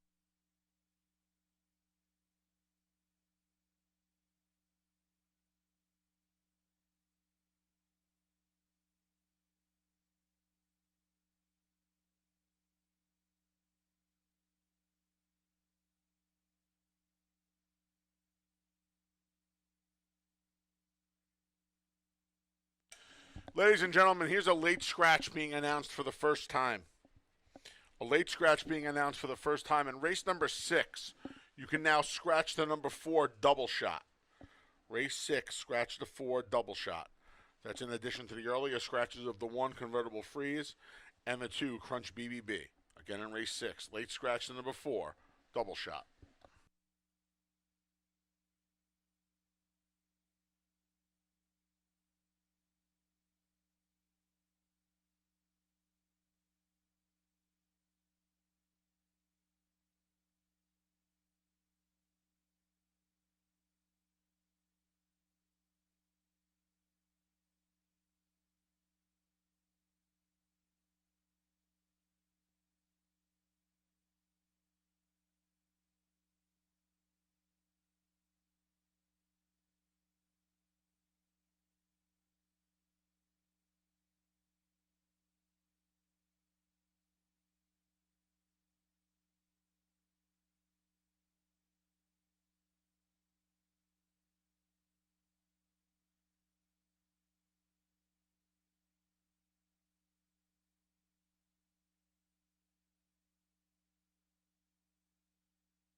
Folks, don't forget to head over to fingerlakesbonusbets.com. If you don't already have an account, now's a great time. We have a summer bonus going on. If you bet over $2,500 in the month, you get 8% back on your money bet at Finger Lakes. An unbelievable rebate. It's 6% for all customers. But if you bet over $2,500 in a month, you get back 8%. Head over to fingerlakesbonusbets.com now to sign up for a brand new account today.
Getting ready for race number 3, and was in traffic. Maybe the extra half furlong was what that horse needed. Also, got enough of a pace. Didn't look like she was going to get us with a scratch of Tasty Wave, but it did develop, and just a case of Ramon not wanting to win too. But Jeremiah Flores gets victory for former rider and owner-trainer David Rivera. Congratulations to him. Pick 6 starts with a third. It's an allowance race, state bred condition, going a mile 70. Pretty good competitive third race. I see Roses Pepino getting some play, probably because of the off track. Certainly benefits from the off track and his running style, as it does look like he's going to get some pace to run at in here. He's also got half of his wins on and off track. I do think Rhymes Like Dimes comes off the best performance in here, with a good second place finish against a similar field. Rallied late, and man, I couldn't tell when they first hit the line who won that race, Devil or Angel or Rhymes Like Dimes. Now, Devil or Angel was a big, big price. Certainly had some credentials, just hadn't gone long. I think one other time in his career, but it was close. I mean, obviously he only lost by a nose. That was a good effort, stretched it out after trying him in the Barker. He's a logical horse off of that last effort, and he's at odds of 5-2 with all the early money on Roses Pepino, probably because of the off-track record. The tricky read is the 4, Aola, who takes the off. Now, this horse was better, had decent form in New York, better numbers than anybody in the field, so deservedly was an even money shot, and just simply didn't fire at all. Got out, chased a little bit, and then called it an early day. The positive sign is he's back in an allowance race. They don't drop him in class off the poor effort. They're going to try taking the blinkers off, maybe making the assumption that maybe it was the blinkers that was the problem. But he's also on the dead rail. It's hard to use that as a problem either because he quit so early. But see if he has a bounce back effort here, second start over the track. And if you can forgive the last effort, maybe you can use him today. His numbers, he's good enough to beat this field, but as long as the last race was an aberration. So those are some of the main contenders for the third. We start at $1 pick 6. Exacta Tri Super Daily Double also available. All right, 6 minutes to post. We kicked off that $1 pick 6 like Dave just mentioned. Kong Loves a Fight, the number 3, is where I'm going to land here. One sprint off of the layoff to Paul Barrow, and this horse stretches back out. This horse has good figs going long. He's got good figs here at Finger Lakes. He's got a win on a wet track. And coming out of this sprint, closer is the wrong term, but I'm hoping he's a little sharper.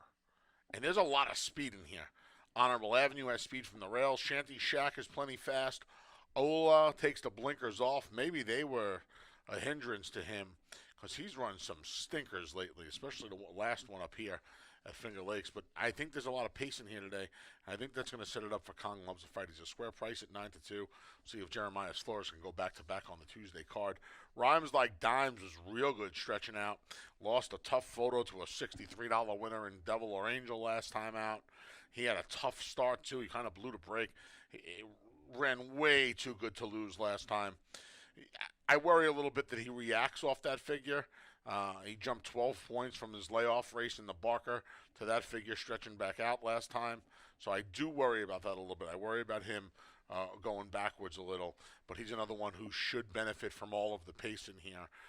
Rhymes Like Dimes has hit the board in 3 of his 4 on wet tracks. In fact, biggest buyer speed figure of his career came on a track with a bunch of moisture. And then finally the one Honorable Avenue. I think of the 3 speeds, he'd be the one most likely to sit off of Ula and Shanty Shack, even though he's drawn the rail, has leading rider Cabracoa. Again, third off of the layoff here for Carl O'Callahan. He's only been it was only like a 9-week break as well. But I think he can work out a good trip from that inside draw. What I mentioned about Rhymes Like Dimes, Honorable Avenue, I think, did in fact react last time. He had a big figure off the 9-week break, and then he just went the wrong way last time. I think he can round back into a good number. I mean, you're getting 9 to. He's the longest price on the board right now. That's a crazy price on a horse who's been ultra consistent in his career. Uh, as far as getting, he's been on the board more than half of his 53 starts. 3-5-1 for me here in race number 3 as we kick off that $1 pick 6. No carryover. Horses should be coming out onto the track shortly. Best of luck here in the 3rd.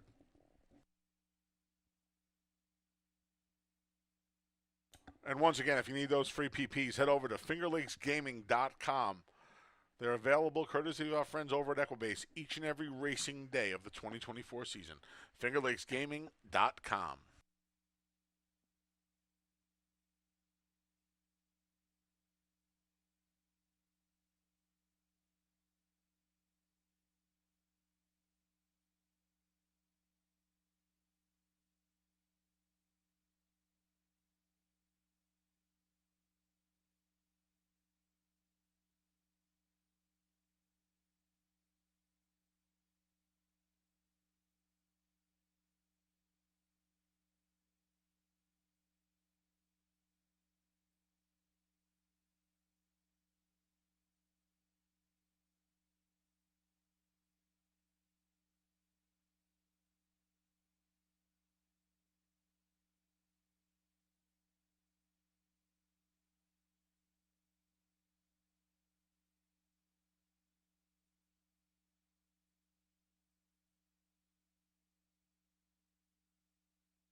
The field for race 3, the start of the $1 pick 6 is coming out onto the track. The 1 is Honorable Avenue with Cabracoa. The 2 is Shanny Shack with Joel Cruz. The 3 is Kong Loves a Fight. Jeremias Flores looks to go back-to-back on the Tuesday card. The 4 is Ola with Andre Worry.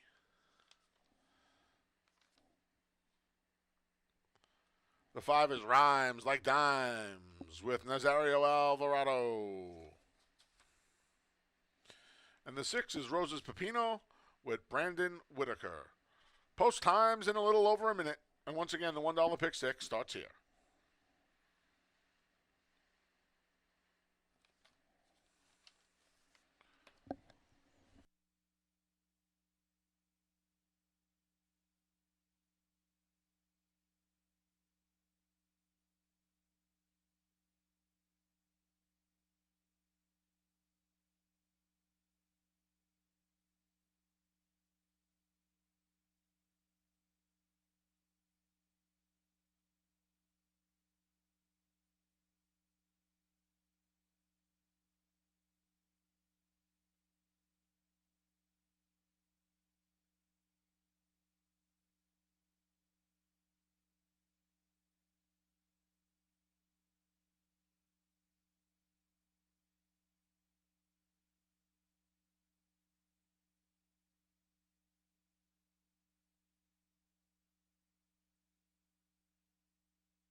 Fields heading to the gate.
The field for race 3 has arrived at the gate, and it's post time as we kick off today's $1 pick 6. Honorable Avenue, the first to load, followed by Shanty Shack.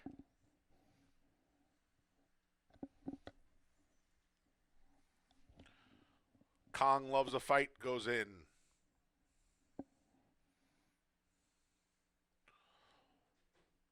Ula's next.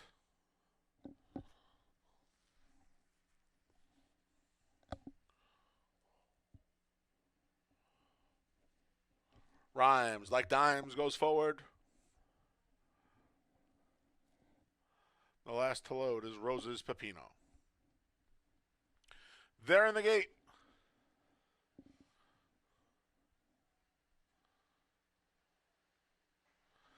And they're off. From between horses, there goes Ula. At the rail is Honorable Avenue. Shanty Shack splits them. These three have a length on Rhymes Like Dimes. Then we come back to Kong Loves a Fight. And on the outside, the trailer is Rose's Pepino. They're already strung out about a dozen lengths here as Ula relinquishes the lead to Honorable Avenue. It's Honorable Avenue, a length. Ula is back in third now as Shanty Shack split him again. On the far outside, it's Rhymes Like Dimes through an opening quarter and a contentious 24-3. The two at the back are Kong Loves a Fight and Rose's Pepino. Up the backstretch led by Honorable Avenue. Shanty Shack's there as well. And we come back to the outside to Rhymes Like Dimes. They're three deep through a 49-second half. Losing some ground is Ula. Up the inside, Kong Loves a Fight. And on the outside, Rose's Pepino starts to rev up. Still 7.5 from the front. Honorable Avenue, Rhymes Like Dimes. Nazario Alvarado just cut him loose, and Rhymes Like Dimes went right on by Honorable Avenue and quickly opened up a length on him. It's Rhymes Like Dimes from the back. Rose's Pepino through 3/4 and 1:14-1, trying to pick up the hot pace here.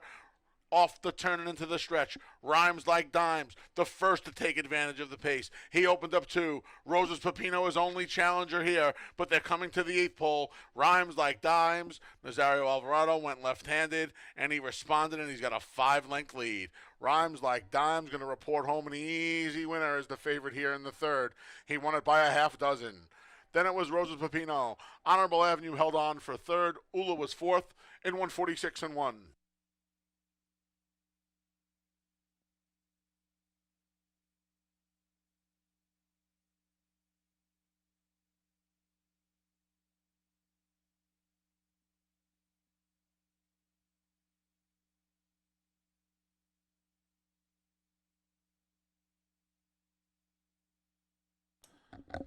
Number 5, Rhymes Like Dimes was first. 6, Rose's Pepino second. 1, Honorable Avenue third. 4, Ula was fourth.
Please note, before this third race, there was a late scratch announced in race 6 of the number 4 double shot.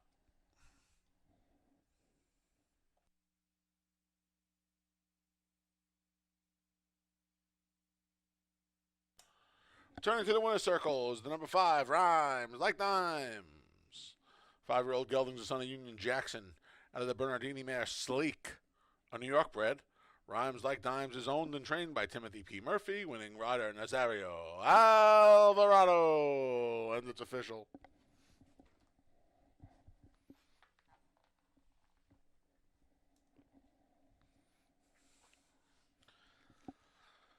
$2 double, 2-5, $20.80. $2 active, 5-6, 11.60. 50-cent try, 5-6-1, 9.60.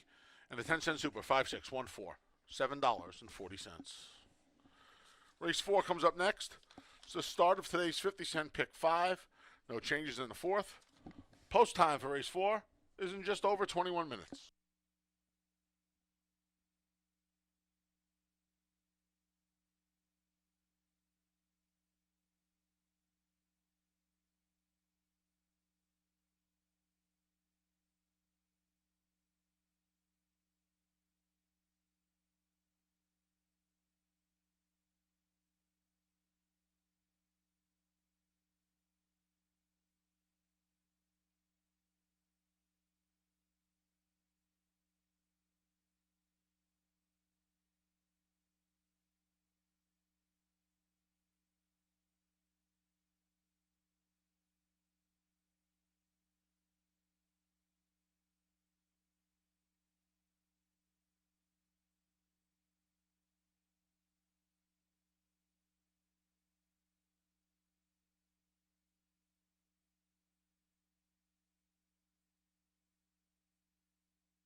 All right, 9 minutes to post for race number 4. And, yeah, Rhymes Like Dimes just simply much the best in there. And Naz was having a tough time holding him as he was pulling him along and just dominated that field. That was actually a very impressive effort for Rhymes Like Dimes. Way too good. Naz Alvarado for owner-trainer Tim Murphy.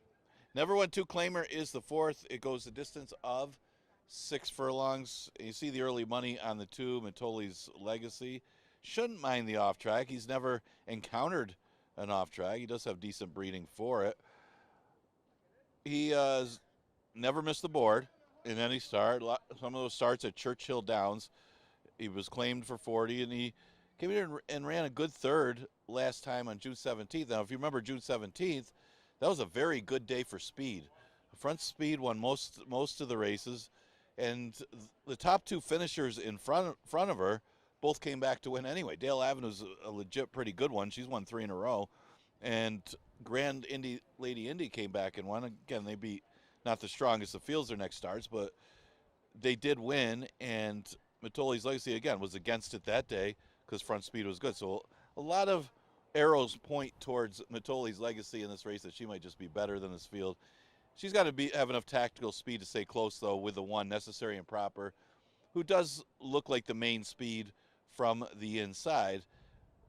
But if Matoli's Legacy is able to get up there with her, it may not matter. And Necessary and Proper, her numbers aren't as good as Matoli's Legacy. She did break her maiden against 30,000s in New York before arriving here. She hasn't been able to make the lead in her 2 starts against allowance horses, so she does take the slight drop, and she does seem like the main threat to Matoli's Legacy if she is able to seize an easy early lead. The rest of them have to come from out of it. The 6-horse Equanimus turns back in distance, adds blinkers, and might not be that far out of it early, despite cutting way back to 6 furlongs after running in routes. She was up close before in sprints. When she ran second, it was a slow pace going 5 furlongs back in September. But she also drops. And a lot of these horses, they've been at the level. They don't have a lot of early speed. Flurry of Roses comes from out of it. Glory Bound Clara comes from way out of it. Chassis comes from out of it. So it's one of those things is, does this pace back up at all? And Matoli's Legacy might be just too good for him anyway. Exacta Try Super Daily Double and Pick 5 starts in the 4th. He got 6 minutes to post.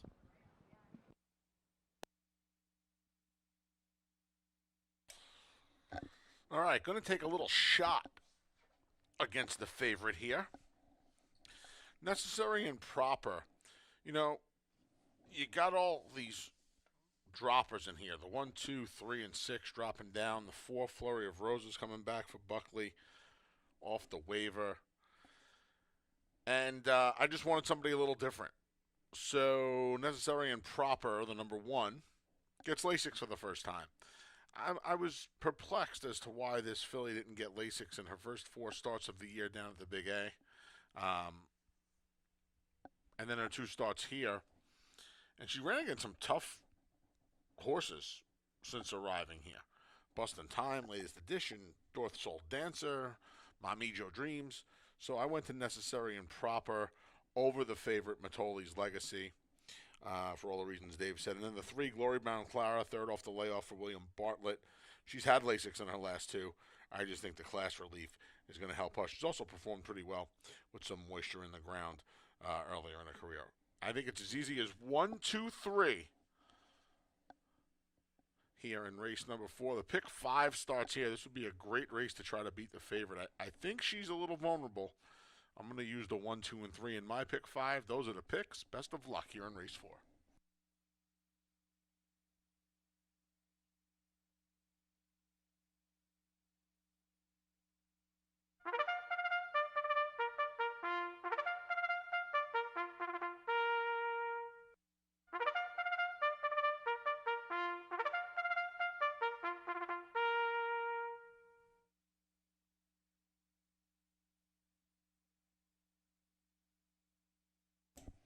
The field for race 4 is coming out onto the track. The 1 is Necessary and Proper with Kibrakoa. The 2 is Matoli's Legacy. Jackie Davis rides. The 3 is Glory Brown Clara with Luis Perez.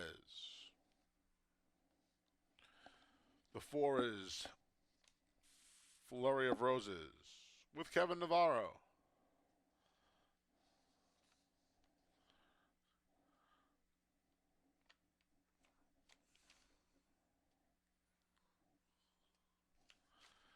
The 5 is Chassis with Andre Worry.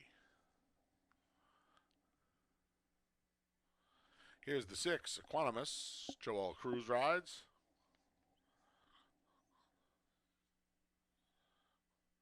And the 7 is Jessica's Race with Jeremiah Flores. 50-cent pick 5 starts here. A little over 3 minutes to post. Don't forget, if you need PPs for that pick 5, head on over to fingerlakesgaming.com. They're available each and every racing day, courtesy of our friends over at Equibase.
Post times in a minute. 1 minute.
The field for race 4 has made its way to the starting gate, and it's post time.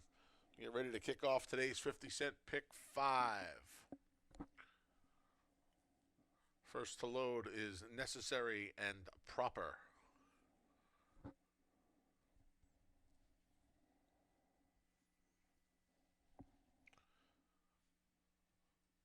Odds-on favorite Matoli's Legacy's up next.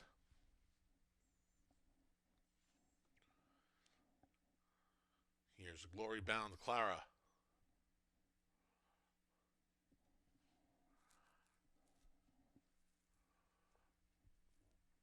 The returning Flurry of Roses.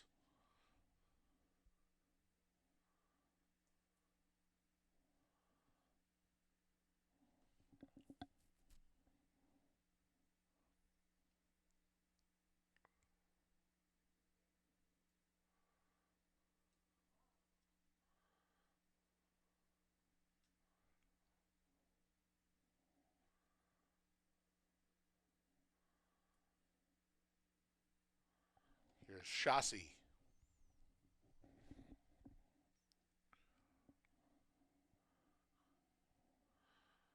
Equanimus. And the last load is Jessica's Race. They're in the gate. And they're off. Breaking a bit awkwardly there was Flurry of Roses. From the rail, Necessary and Proper, right to the top. And she quickly opens up a length and a half. To the outside's Equanimus moving up in second. Then Jessica's Race is third. It's 4 lengths back to Matoli's Legacy, who's in fourth.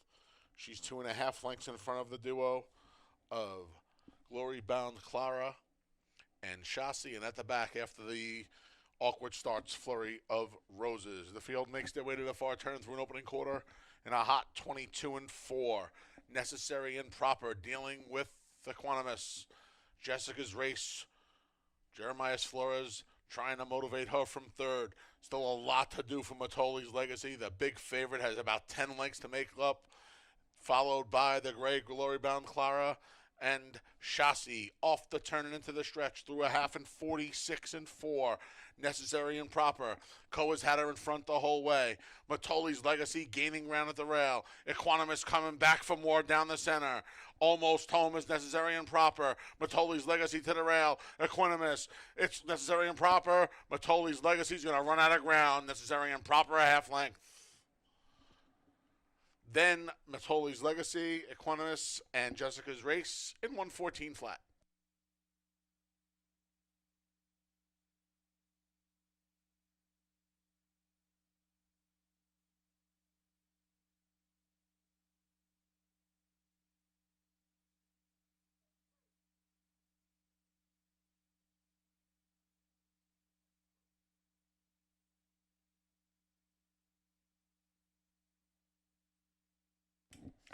Number 1, Necessary and Proper was first. 2, Matoli's Legacy second. 6, Equitimus third. 7, Jessica's Race finished fourth.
Returning to the winner's circles, the number 1, Necessary and Proper. 3-year-old daughter of Constitution, out of the point of entry mare entirely, is a New York bred. Necessary and Proper is owned and trained by Michael Anthony Ferraro. Winning rider, Cabercoa.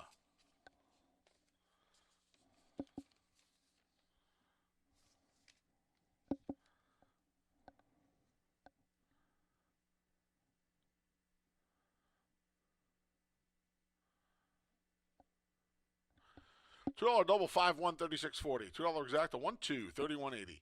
50-cent try 1-2-6 36.87. Dime super 1-2-6-7 $29.45. 50-cent pick 3 2-5-1 $51.75, and the 50-cent pick 4 6-2 5-1 $213.75.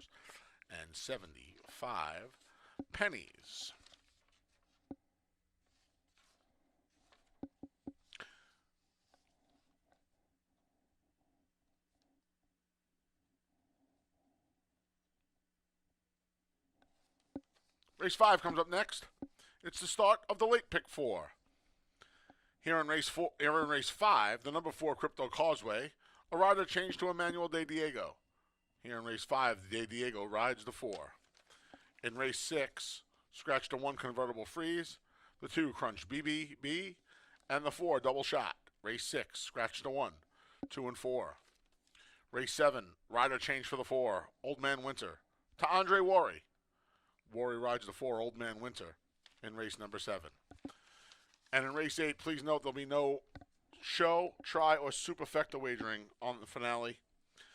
Rider change for the 1 Mass Appeal to Dalton Brown. Brown rides the 1.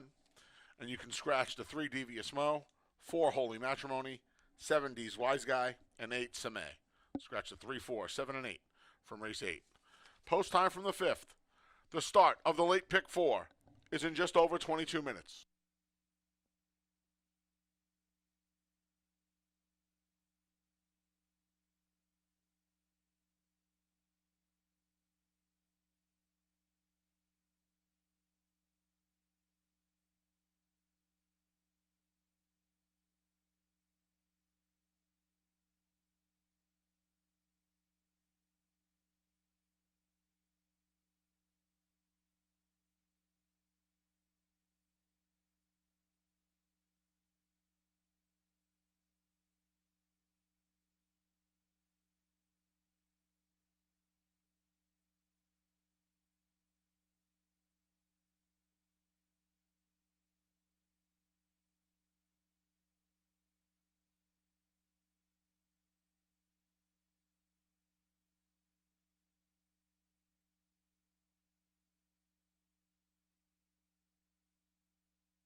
We're in the paddock for race number 5, and that's how it was going to set up. As the question was, Woodman Tully's Legacy able to close and catch Necessary and Proper the main speed, and she wasn't able to quite get there, as Necessary Proper able to hold on under Kiberkoa for owner-trainer M. Anthony Ferraro to start off the pick 5. She got the bigger of the price of the two. Fifth race, an allowance race, never won 3 condition that goes a distance of 1.70 miles.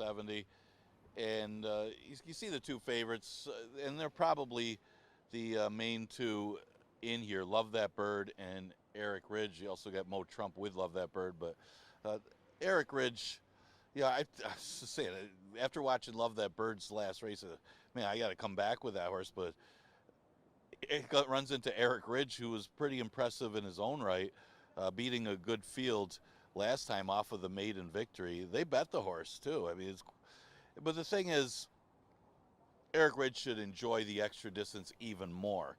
This is a horse that's by Tonalist, that only does have the one route, but a big number for the distance, and has looked good in sprints, and it's probably not even his best distance, breeding wise anyway.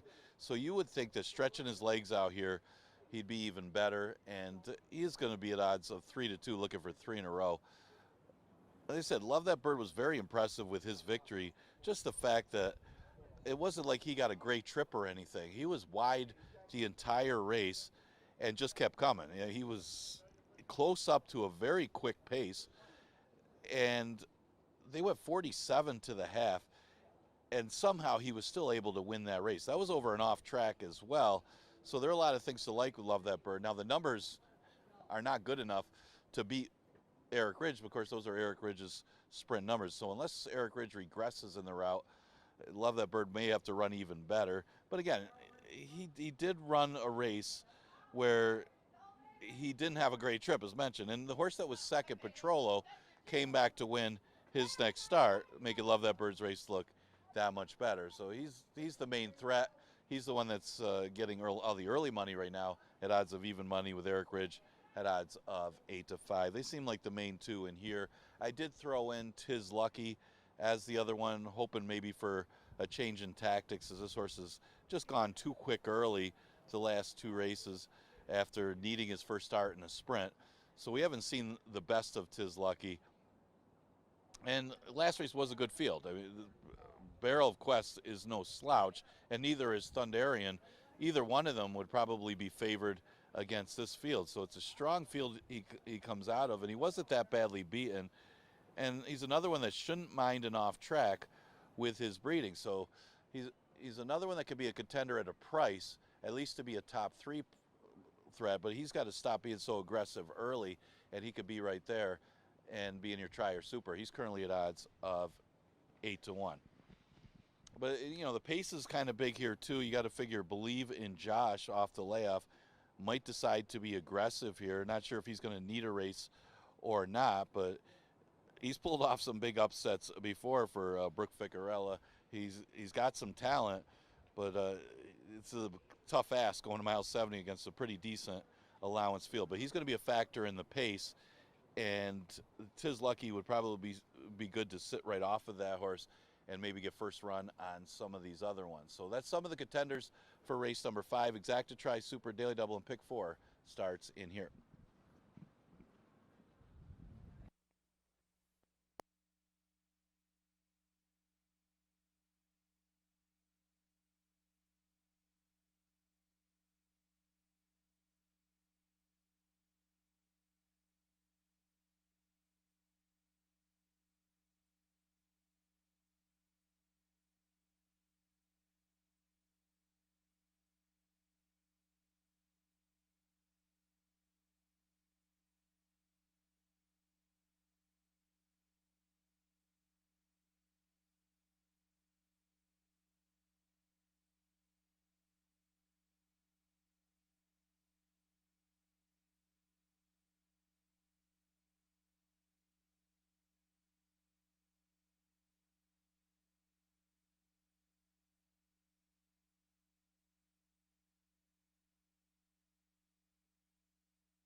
The field for race 5 is out on the track. The 1 is Love That Bird. Cabracoa looks to go back-to-back. Entry mate 1A, Mo Trump. Riders Anthony Rodriguez looking for his second win on the card.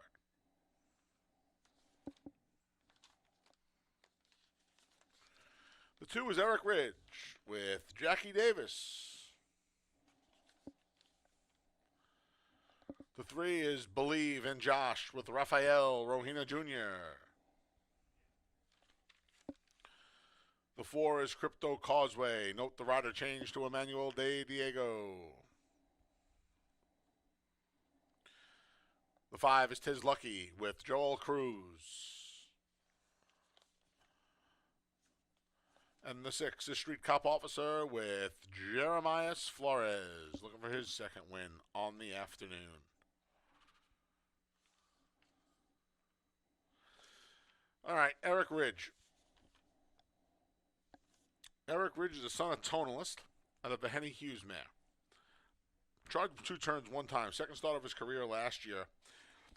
Down at Churchill Downs, he got a 75 buyer speed figure, which would put a hurting on this bunch. I was very curious as to why they kept sprinting this son of Tonalist with his pedigree. He's been successful in both of his starts here at Finger Lakes, coming from off the pace, well off the pace to get the job done. And common sense just tells you he's going to want 2 turns. But sometimes common sense does not work out at the racetrack. I'm going to take my chances that it's going to here. Here's a beautiful wet track pedigree as well. Eric Ridge. And there's enough speed in here between Tiz Lucky and Believe in Josh and Love That Bird that I think it sets up his late kick. We'll try Eric Ridge. Love That Bird looks to give our leading trainer, Michael Anthony Ferraro, his 3rd win of the day. Koa his 2nd. Since the Lasix was added 3 back, I'm going to draw a line through the allowance race at Tampa. That was a tough bunch. Off the turf for 20, just got beat. Came up here and won on a wet track. I think that's worth noting. It was actually the best figure of his career. And he can either go or he can sit and stalk. I mean, they went quick. 47-3, 12-4 is racehorse time around 2 turns here. So he went quick last time. He was just off the pace. And I think he could work out a good trip as well, unless he wants to lead. I have a feeling, though, the number 3, Believe in Josh, who I put 3rd, is going to be the speed of the speed. He's probably not as fast as Tiz Lucky, but coming off the layoff, Rafael Rohina Jr.'s ridden him once. He went wire to wire 2 starts back. I feel like the move off the bench is just going to be to go. Plus, he's got a pretty aggressive work tab for trainer Brooke Ficarella. 48 bullet back in May. 1:02 bullet in June. 48 last time to get ready for this. I would imagine the way this horse is being prepared that he's just going to go. I could be wrong, but we'll see if the speed of the speed theory can work and maybe he can hold on for a piece. 2-1-3 from me here in race 5. Kick off the late pick 4. FingerLakesGaming.com. Free PPs courtesy of Equibase. Best of luck here in race 5.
Post times in a minute. 1 minute.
The field for race 5 has made its way to the starting gate, and it's post time. Set to kick off today's late pick 4.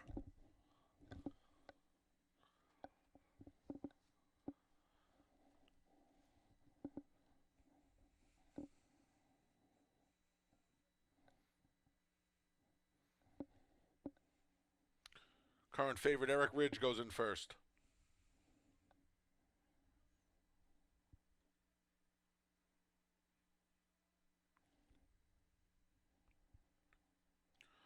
Love That Bird is next.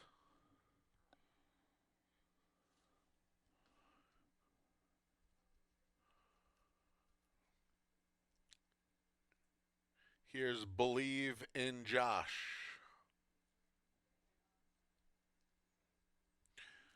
Crypto Causeways next.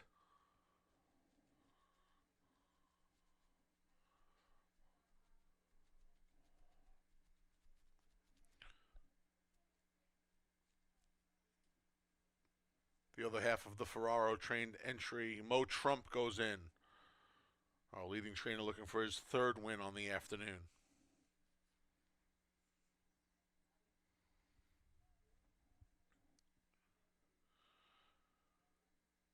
Here's Tis Lucky.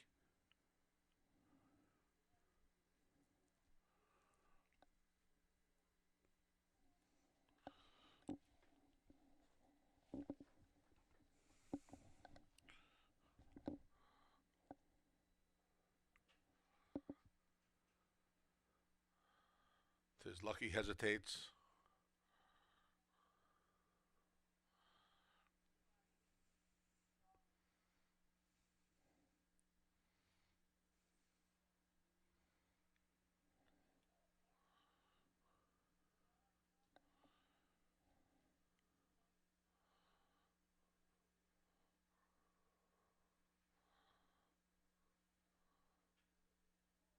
Backs out of there.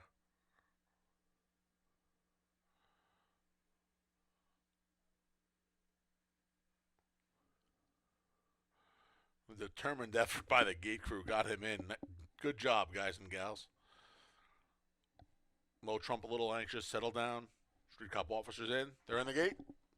And they're off. Street cop officer off a beat slow.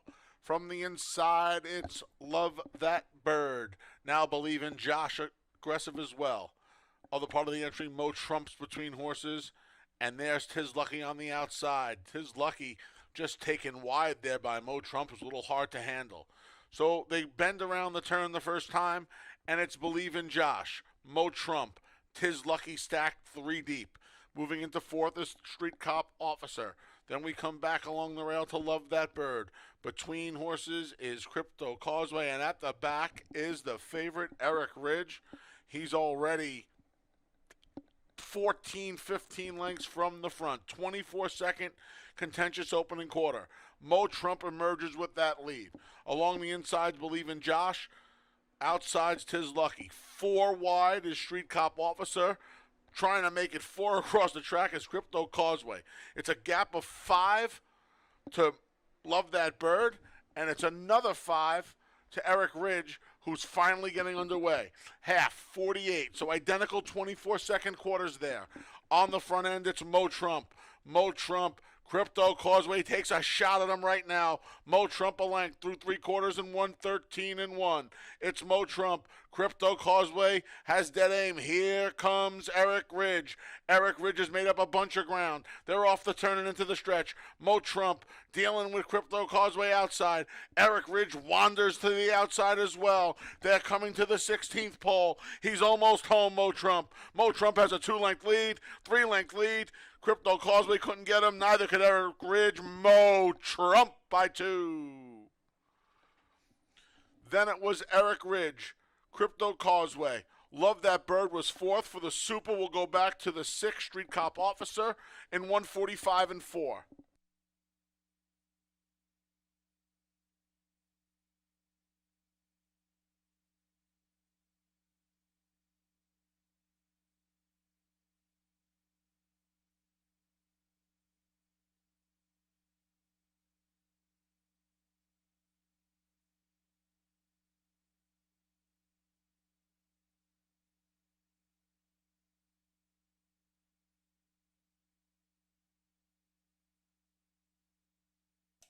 One A, Mo Trump was first. It's a photo for second.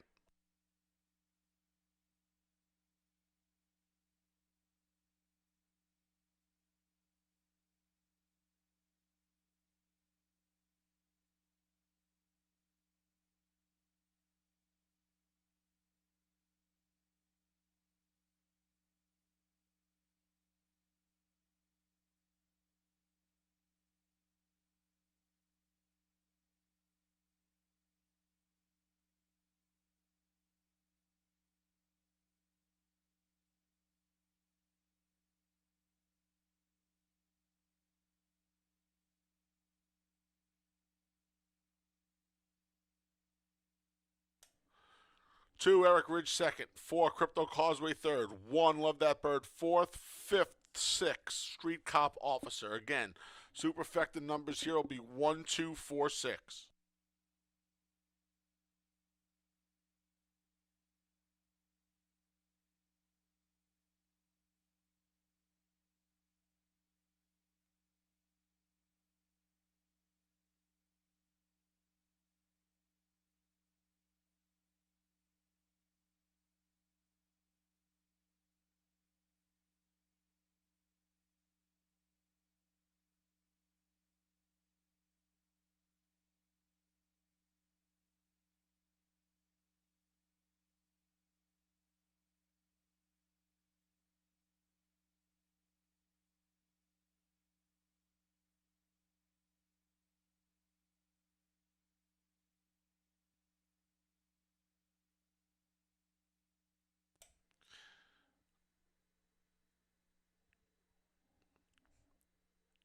Returning to the winner's circles, the 1A, Mo Trump.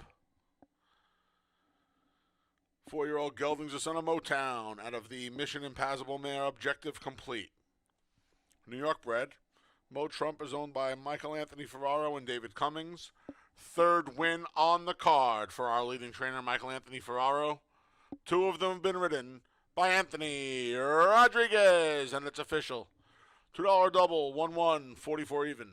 $2 exacta, 1-2, 12.80. 50-cent try, 1-2-4, $9 and a quarter.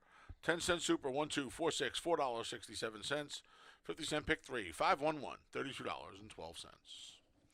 Race 6 comes up next.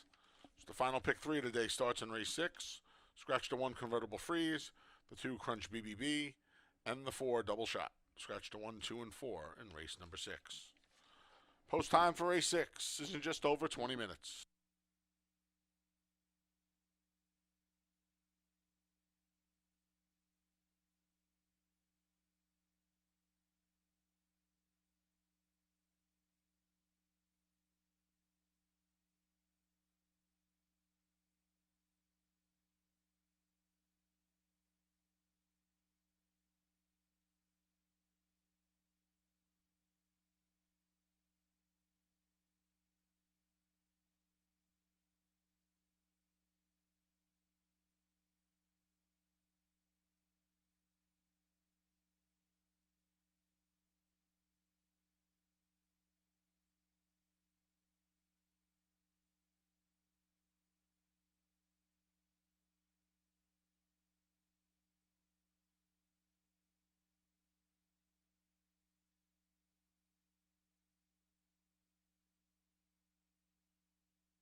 And horse are in the paddock for race number 6, and that was Mo Trump, the mud-loving Mo Trump, as he's hit the board often on off tracks, was able to keep going under Anthony Rodriguez. Another win for M. Anthony Ferraro, teams up with Anthony Rodriguez again to get that victory. Just won with Keeber Koa on Necessary and Proper in the prior race. So Ferraro, currently the leading trainer, just keeps it going. Another victory for him. He's still got another live one later today. Exacta Tri Super Daily Double Pick 3 starts it here. We scratch the 1 part of entry, convertible freeze, scratch the 2 Crunch BB, and scratch 4 double shot.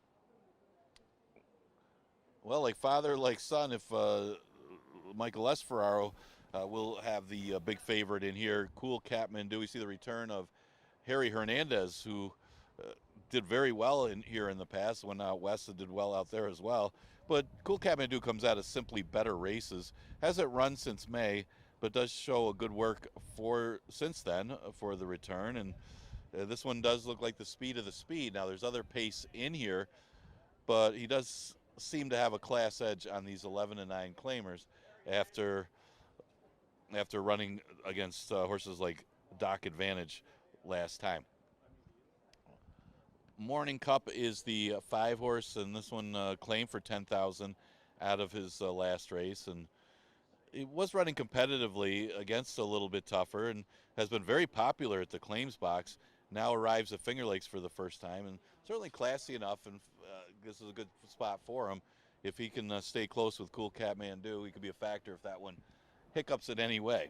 The 3 Tommy Gun, same thing. He was claimed for 10, tried a mile race. Now he's back to the claiming price again, claiming 11, but now in a condition. So this you would think would be a little bit easier, but this race did come up relatively tough for a beaten $11,000 to $9,000 race. But he does have races in the past that would put him right there with these rivals. So that's a few of the contenders for the 6. Again, we scratched the 1, 2, and 4.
So, Dave and I on the same page.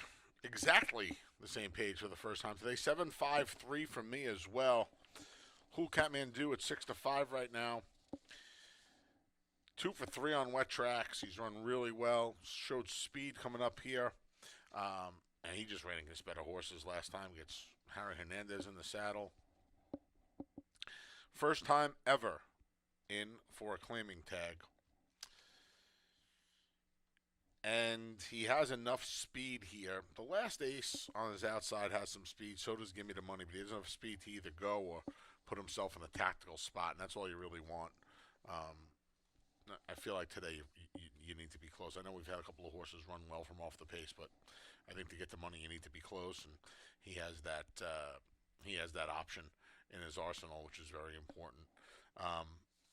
The only time he got beat on a wet track, Subrogate set a track record at Aqueduct last month. So, yeah, he's faced much better, and he's got that versatility, and he's going to be tough. Morning Cup, first off the claim for John Grabowski. He's at the board with half of his runners so far here at the meet. Koa's looking for another win on the card. He used to have some speed, and now he can come from off the pace as well. Maybe he sits off of a potential speed duel here. And then the 3 Tommy Gun ships in from Aqueduct for trainer Dominic Scatino. He's faced better down there. and he's another one with some speed. At least in the past, he had some speed as well. All the horses in here that I have, I want to be forward. You want to be forward on this racetrack. I'm a big believer in that anyway. 7-5-3 for me. 7-5-3 for Dave as well as the field for race 6. Kick off the final pick 3 of the day. They're heading out to the track. Best of luck.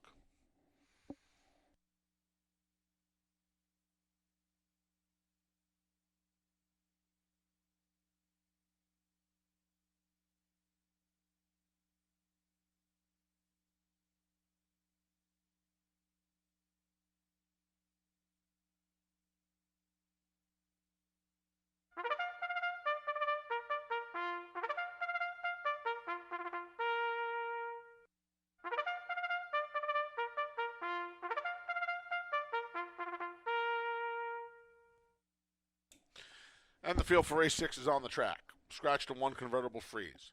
The 1A is Gimme the Money with Emmanuel De Diego. Scratch the 2, Crunch BBB. The 3 is Tommy Gunn with Heeman Harkey. Scratch the 4, Double Shot.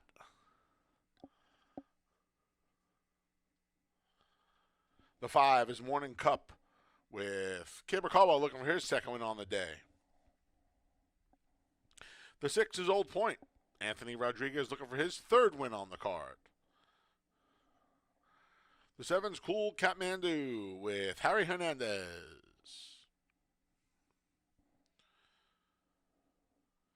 And the 8's the last ace. Jeremiah Flores looking for a riding double. Post time in just over 3 minutes. Final pick 3 today kicks off here in race 6.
Post times in a minute. 1 minute.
The field for race 6 has made its way to the starting gate, and it's post time.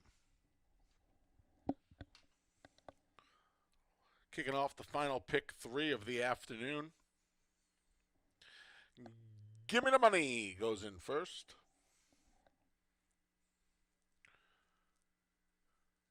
Here's Aqueduct shipper Tommy Gunn. Morning Cup goes forward.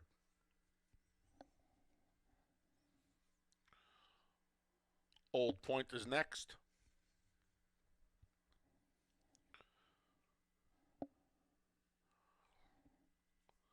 Favorite Cool Kathmandu goes in. And the last to load's the returning, the last ace.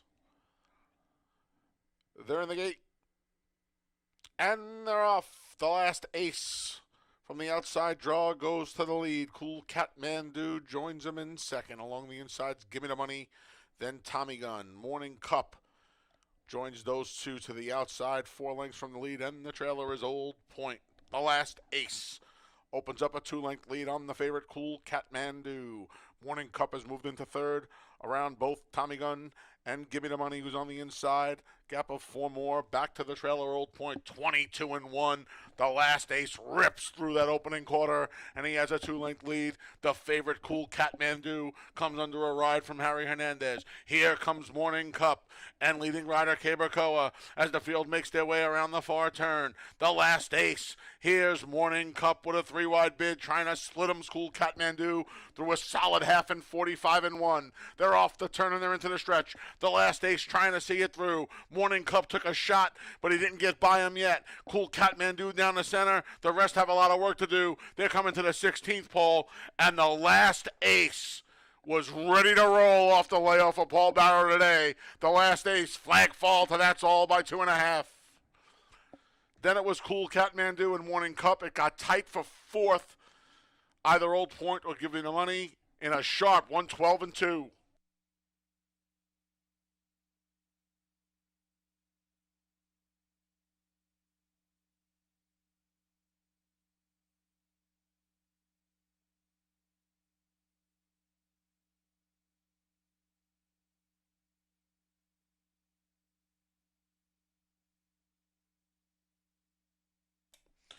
At 19-1, the number 8, the last ace, was first. 7, Cool Catmandu was second. 5, Morning Cup third. It's a photo for fourth.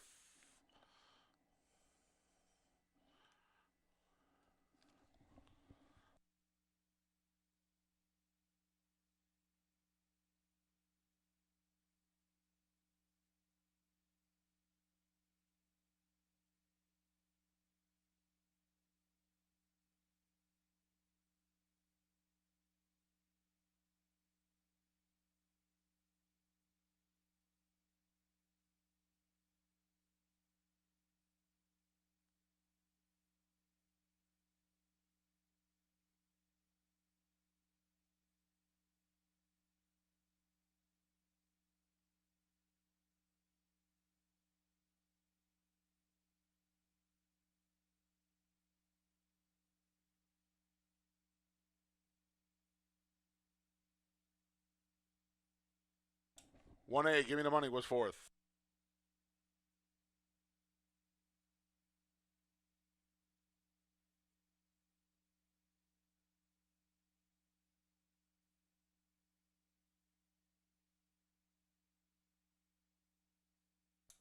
Returning to the winner's circles, the number 8, the last ace. 7-year-old Geldinger, son of Honor Code, out of the bag in one there. Ace Ducey. A New York bred, the last ace is owned by Stonebridge Farm and trained by Paul Barrow. 2 winning rides on the day for Jeremias Flores.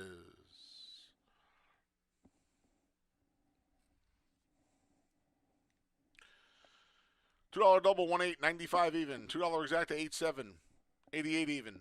50-cent try, 875, $63.87. 10-cent super, 8-7, 5-1, $29.50. Race 7 comes up next. Kicks off the late double. Rider change for the 4, Old Man Winter, Tandre Worry. Worry rides the 4. And in race 8, a rider change on the 1, Mass Appeal to Dalton Brown. And you can scratch the 3, Devious Mo, the 4, Holy Matrimony, the 7, D's Wise Guy, and the 8, Seme. Race 8, scratch the 3, 4, 7, and 8. Post time for the 7th. The start of the late double is in just over 21 minutes.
All right, coming up on race number 7, and there was your upset of the day. The last ace able to shoot out to the front end off of the layoff and just kept going. That one did some quick fractions and just was very impressive off the layoff. Jeremiah Flores for trainer Paul Barrow to start off the late pick 3 at a big price. That'll blow up all the pick 6s and pick 5s. I haven't really had a real big price today. That's a $40 winner in the 6. 11 and 9 Claimer is the 7th. Now there's a race that's a date. Exacta Tri Super and Daily Double offered in here. And you're not going to have a big favorite in here. I think the logical horse, though, would be the 2 in Sky We Trust, just on class. Had been facing so much tougher in those Parks races. Was off a layoff until March. Had 2 starts this year. And it's not like he was badly beaten in those races. Only beat 1 horse in his first start of the year. But that was against optional claiming allowance horses.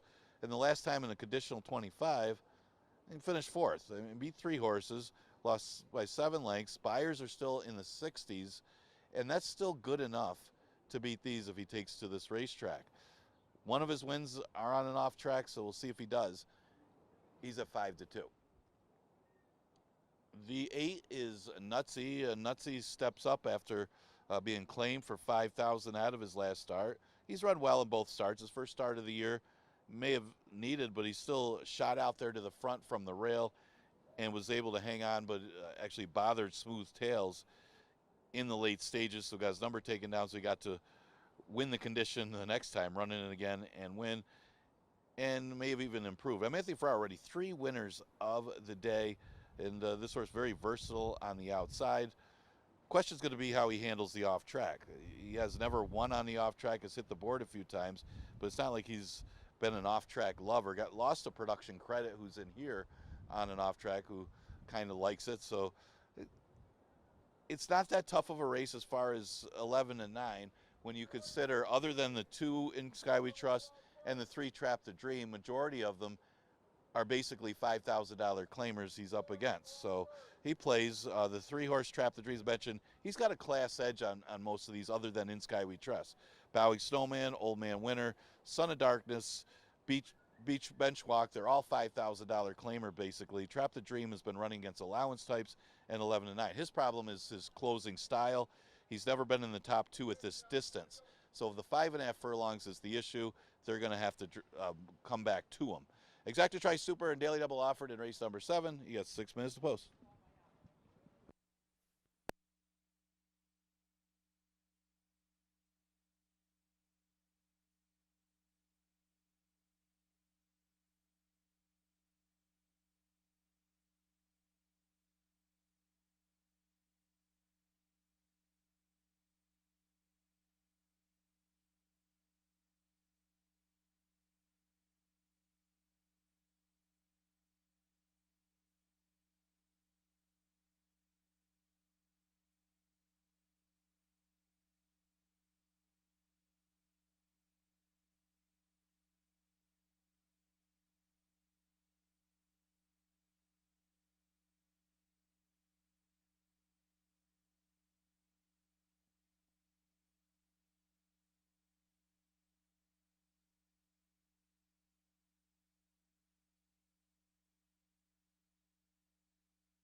The field for race 7, the start of the late doubles out on the track. The 1 is Bowing Snowman with Rafael Rojino Jr. The 2 is In Sky We Trust with Luis Perez. The 3 is Trap the Dream. Kevin Navarro rides. The 4 is Old Man Winter. Please note the rider change to Andre Worry. That's the 5, Son of Darkness with Joel Cruz. Here's the 6, Production Credit with Emmanuel De Diego. The 7 is Benchwalk with Jackie Davis.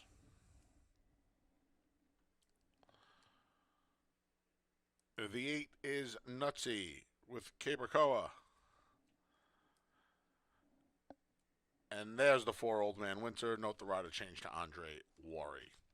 So when Nutsy was claimed less than 2 weeks ago, kind of knew I was going to pick Nutsy back unless it was in a crazy spot. And I think the bump to 11 is not a crazy spot. This horse has already been competitive for 11. Michael Anthony Ferraro, our leading trainer currently, has claimed 3 horses in a year and a half. Listen to what I just said. Our leading trainer, who already has over 30 wins at the meet, has claimed 3 horses in the last year and a half. To me, that is as intriguing and as appealing a reason to play a horse as any. When a guy as sharp as this barn does this, he must see something he likes. This horse has won both, has crossed the wire both times since the layoff. Rightfully DQ'd 2 back, got the job done in the natural way last time. And he's outside. He's shown so much more speed since he's returned from the layoff. And it's probably part of the reason Junior claimed this horse, because he's been a lot quicker out of the gate since his return. He's a good price at 4-1. He has tactical speed. He's already shown that he can win from off the pace, which could help if anybody. Production Credit is pretty fast. Son of Darkness is pretty fast. These horses are fast. But Nutsy and Koa have that outside draw, and they can see how it unfolds. I put him on top. And Sky We Trust comes in for Ferraro Sr. from Scott Lake. Drops to one of the lowest levels he's ever run at. He makes his first start here at Finger Lakes. And I think the class and the circuit relief is enough to warrant using him. 9-5. I don't want him at that price, though, on top. And then the 4, Old Man Winter. He's another one. He's come back from the layoff and fine Fettle for Jim Aquilano, win 2 in a row. Come back and run 3rd. He loves a wet track, too. He's at the board in 7 of 8 tries with a couple of wins and 4 seconds. 8-2-4 in race 7. Late double starts here. Best of luck here at Finger Lakes.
Post times in a minute. 1 minute.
The field for race 7 has made its way to the starting gate, and it's post time.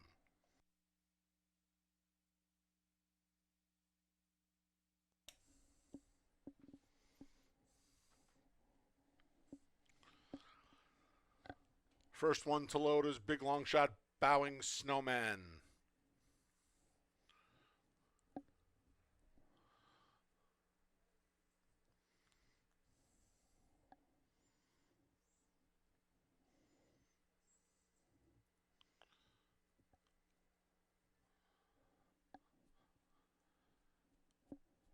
Mid-Atlantic Invader and Sky We Trust. Current favorites in. Here's Trap the Dream.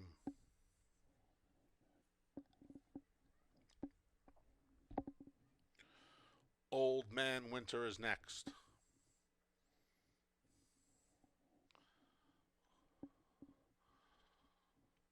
Son of Darkness, as the sun fights its way through the clouds here in Farmington. The speedy production credits in. Last two to load are Long Shot Benchwalk and Nutsy, looking to give his trainer, Michael Anthony Ferraro, a 4-bagger on the Tuesday card.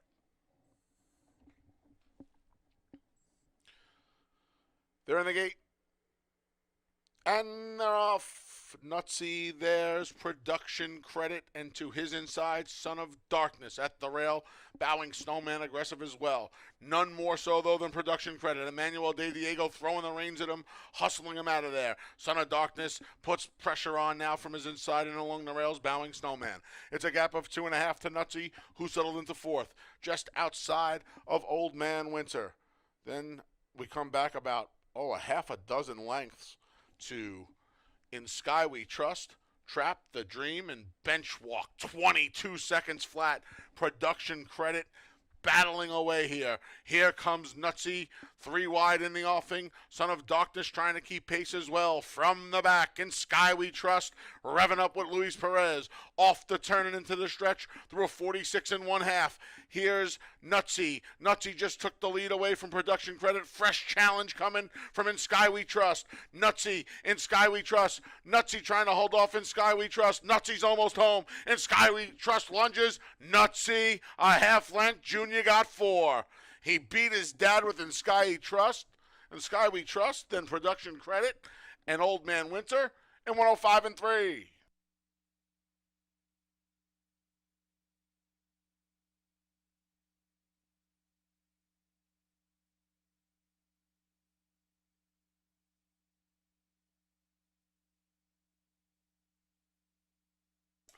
Photo finish, hold all tickets.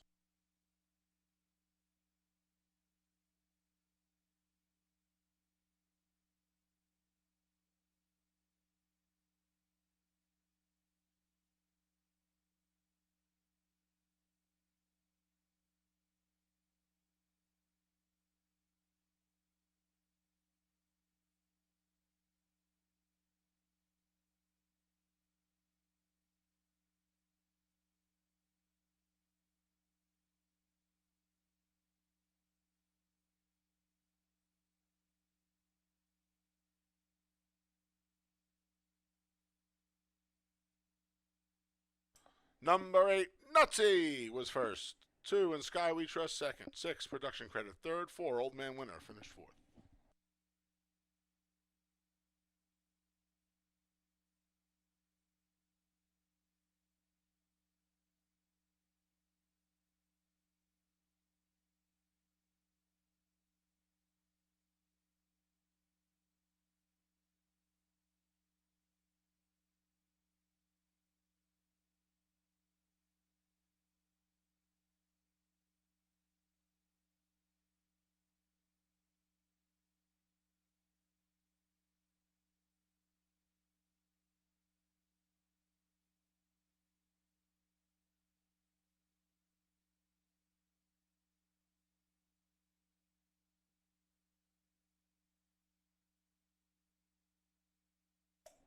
Returning to the winner's circles, the number 8, Nutsy.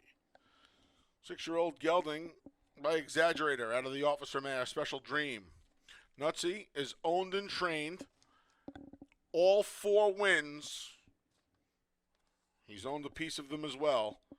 Winning trainer, our leading one, Michael Anthony Ferraro. Cabracoa, his second win on the card. It's official. $2 double. Couple of snowmen. 8-8, 155 even. $2 exacta, 8-2, 24.80. 50-cent try, 826, 1962. And the dime super, 8264, $11.70. Race number 8 wraps the card. Please note, there's no show, try, or super wagering. Win, place, and exacta wagering only. Rider change on the 1 Mass Appeal to Dalton Brown. And you can scratch the 3 Devious Mo, the 4 Holy Matrimony, 70s Wise Guy, and 8 Samay. 3, 4, 7, and 8 out of race 8. Post time for the finale is in just over 19 minutes. Don't forget, folks, live racing returns tomorrow here to Finger Lakes Gaming and Racetrack. PPs for tomorrow's card at fingerlakesgaming.com. Should be up about 6:30 tonight, courtesy of Equibase. And again, remember, first post now here at Finger Lakes is 1 p.m.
And getting ready to conclude this Tuesday card. Again, some great weather here at Finger Lakes, definitely affecting the racing. That was another win for M. Anthony Ferraro. I believe that's 4 on the day for Ferraro. A couple ridden by Koa, and Nutsy with a good effort off of the claim. In Sky We Trust, of course, stumbling at the start. That was the difference, but Nutsy makes it 2 in a row, and that'll start the late double. Last race, a 5,000 claimer. Now we're at 2 races since a date or never won 4 races. Got a plenty of scratches in here. No trifecta, no superfecta, and no show wagering in the last race on the card. We scratched the 3, the 4, the 7, and the 8.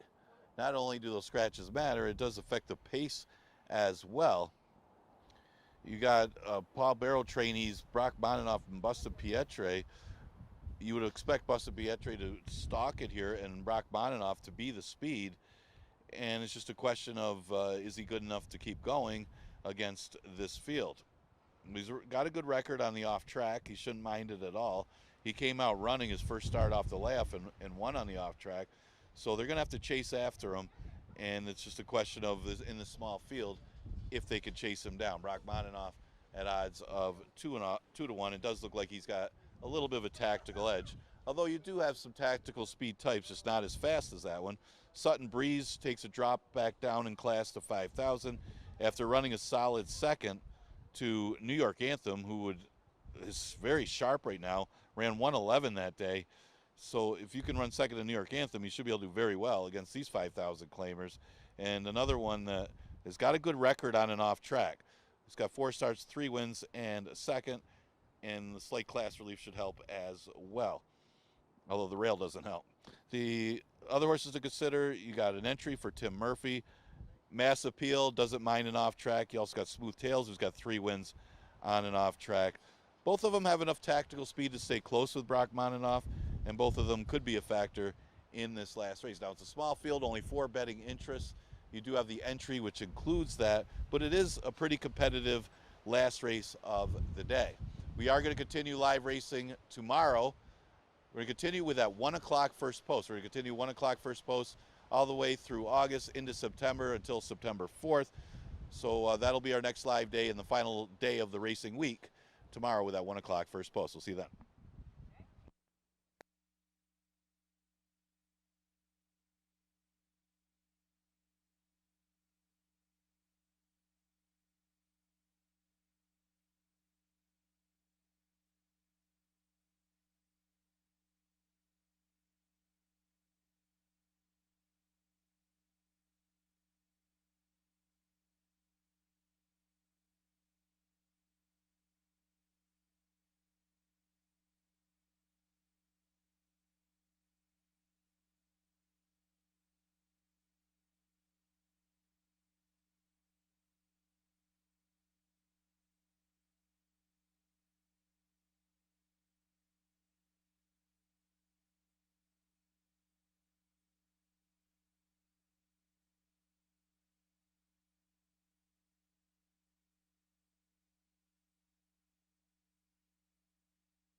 The field for race 8's on the track. Here's the one, Mass Appeal with Dalton Brown. That's a rider change to Dalton Brown.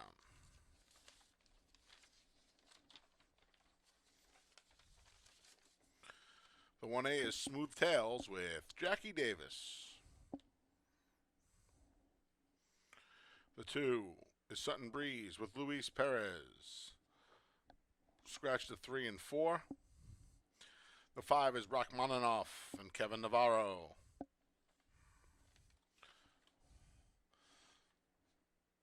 And the 6 is Buston Pietri with Jeremias Flores. All right, wrap the day. Please note there's no show, try, or superfecta wagering. Shy is a mix of show and try. No show, try, super wagering here. I think Paul Barrow's going to win the race, and I think it's going to be with Rachmaninoff, who is the speed of the speed in here. I would imagine Rachmaninoff's going to get to the top. He's won his last 3 dating back to last year.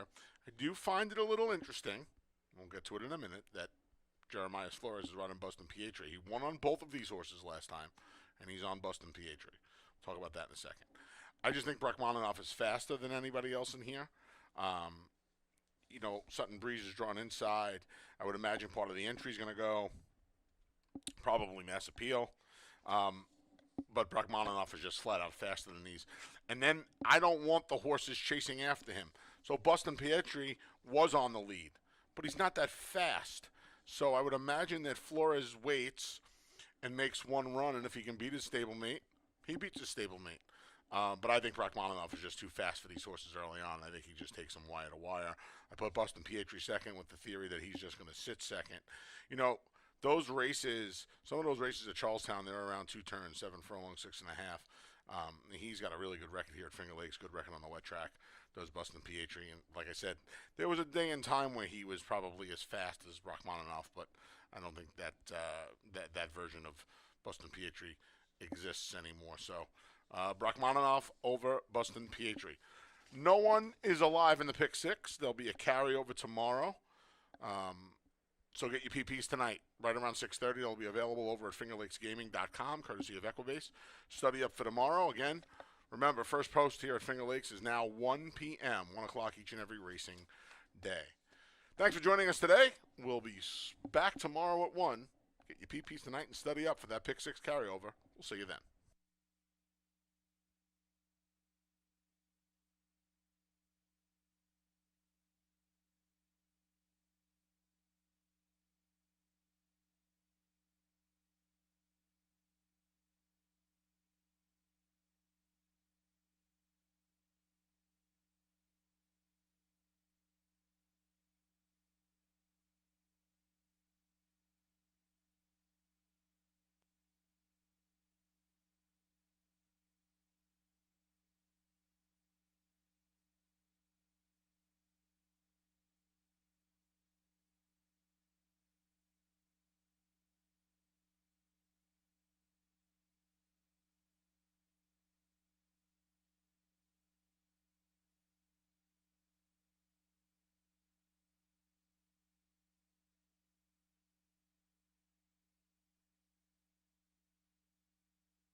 Post times in a minute. 1 minute.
The field for race 8 has made its way to the starting gate, and it's post time.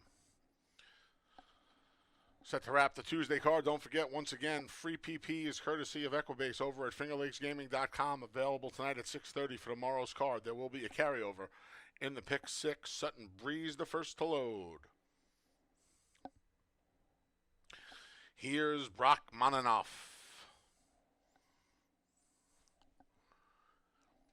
His stablemate Bustin Pietri goes in.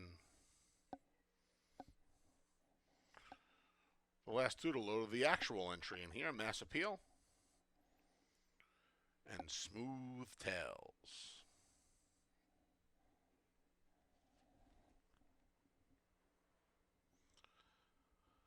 They're in the gate.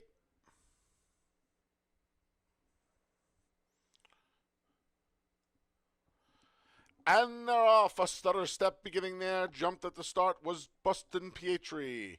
Brock Monanoff right to the lead. Brock Monanoff already a length in front of Smooth Tails, who's outside of his entry mate, Mass Appeal. Towards the rail is Sutton Breeze, and after the awkward beginning, Bustin Pietri's at the back, but he's just 4 lengths from the lead, and he's starting to move up outside of horses. Brock Monanoff's in front. He has a length and a half on Mass Appeal, who's moved ahead of stablemate Smooth Tails, while Bustin Pietri swings into action 3 wide through a quick first panel in 22-1. Midway on the turn, Brock Monanoff. Kevin Navarro and Brock Monanoff have a 2-length lead. Mass Appeal's been chasing the entire way. Bustin Pietri far outside, then Smooth Tails, Sutton Breeze at the back, 45-4. Brock Monanoff keeps on going. Brock Monanoff with a 3-length lead. Mass Appeal dead aim, so too Bustin Pietri. Deep stretch coming to the 16th pole. Brock Monanoff with a 4-length lead. Far outside, Sutton Breeze trying to move into second past Bustin Pietri. He won't get him. It was all Brock Monanoff. Bustin Pietri just held off Sutton Breeze in 106-1.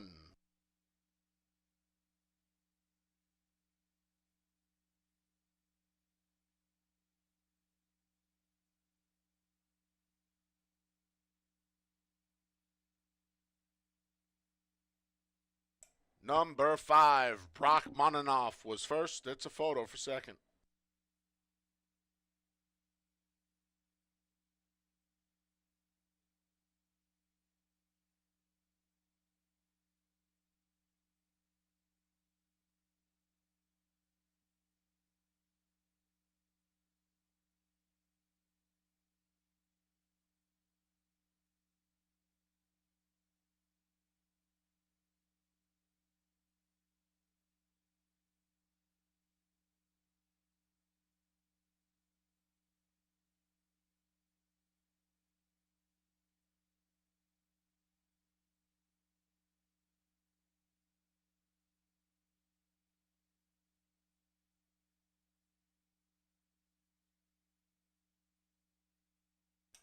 Six, Bustin Pietri second. 2, Sutton Breeze third. 1, Mass Appeal fourth.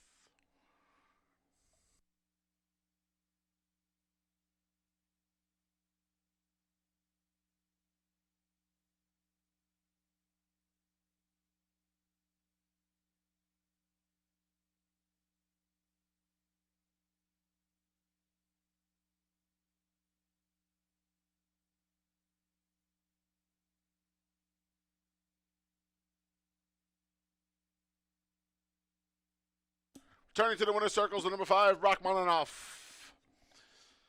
9-year-old gelding, just on a smart bid out of the Catayanis mare, Frivolous Buck. A New York bred, Brock Monanoff's owned by Thomas and Darren Broccoli.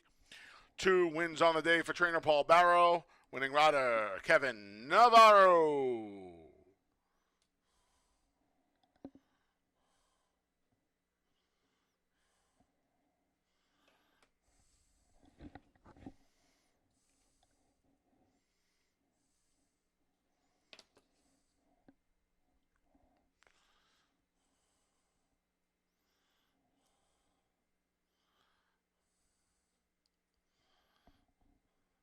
Draw double 8 5 $34.60. $2 exacta 5 6 $40 even. 50-cent pick 3 885 152 even. 50-cent pick 4 1885 $312.25. 50-cent pick 5 11 $4,868.75. Nobody picked six today. 5 of 6, $400. There'll be a pick six carryover tomorrow of $2,400. Live racing portion of today's program is wrapped. Casino side of the building is open till 4 a.m. On behalf of the broadcast team, staff, and management here at Finger Lakes Gaming and Racetrack, I'm your track announcer, the Big A, Anthony Stabile. Thanks for joining us on this Tuesday. Racing resumes tomorrow. First post, 1 p.m. PP's available tonight after 6:30 at fingerlakesgaming.com. Until tomorrow at 1, please arrive home wherever you're going safely. Have a great night.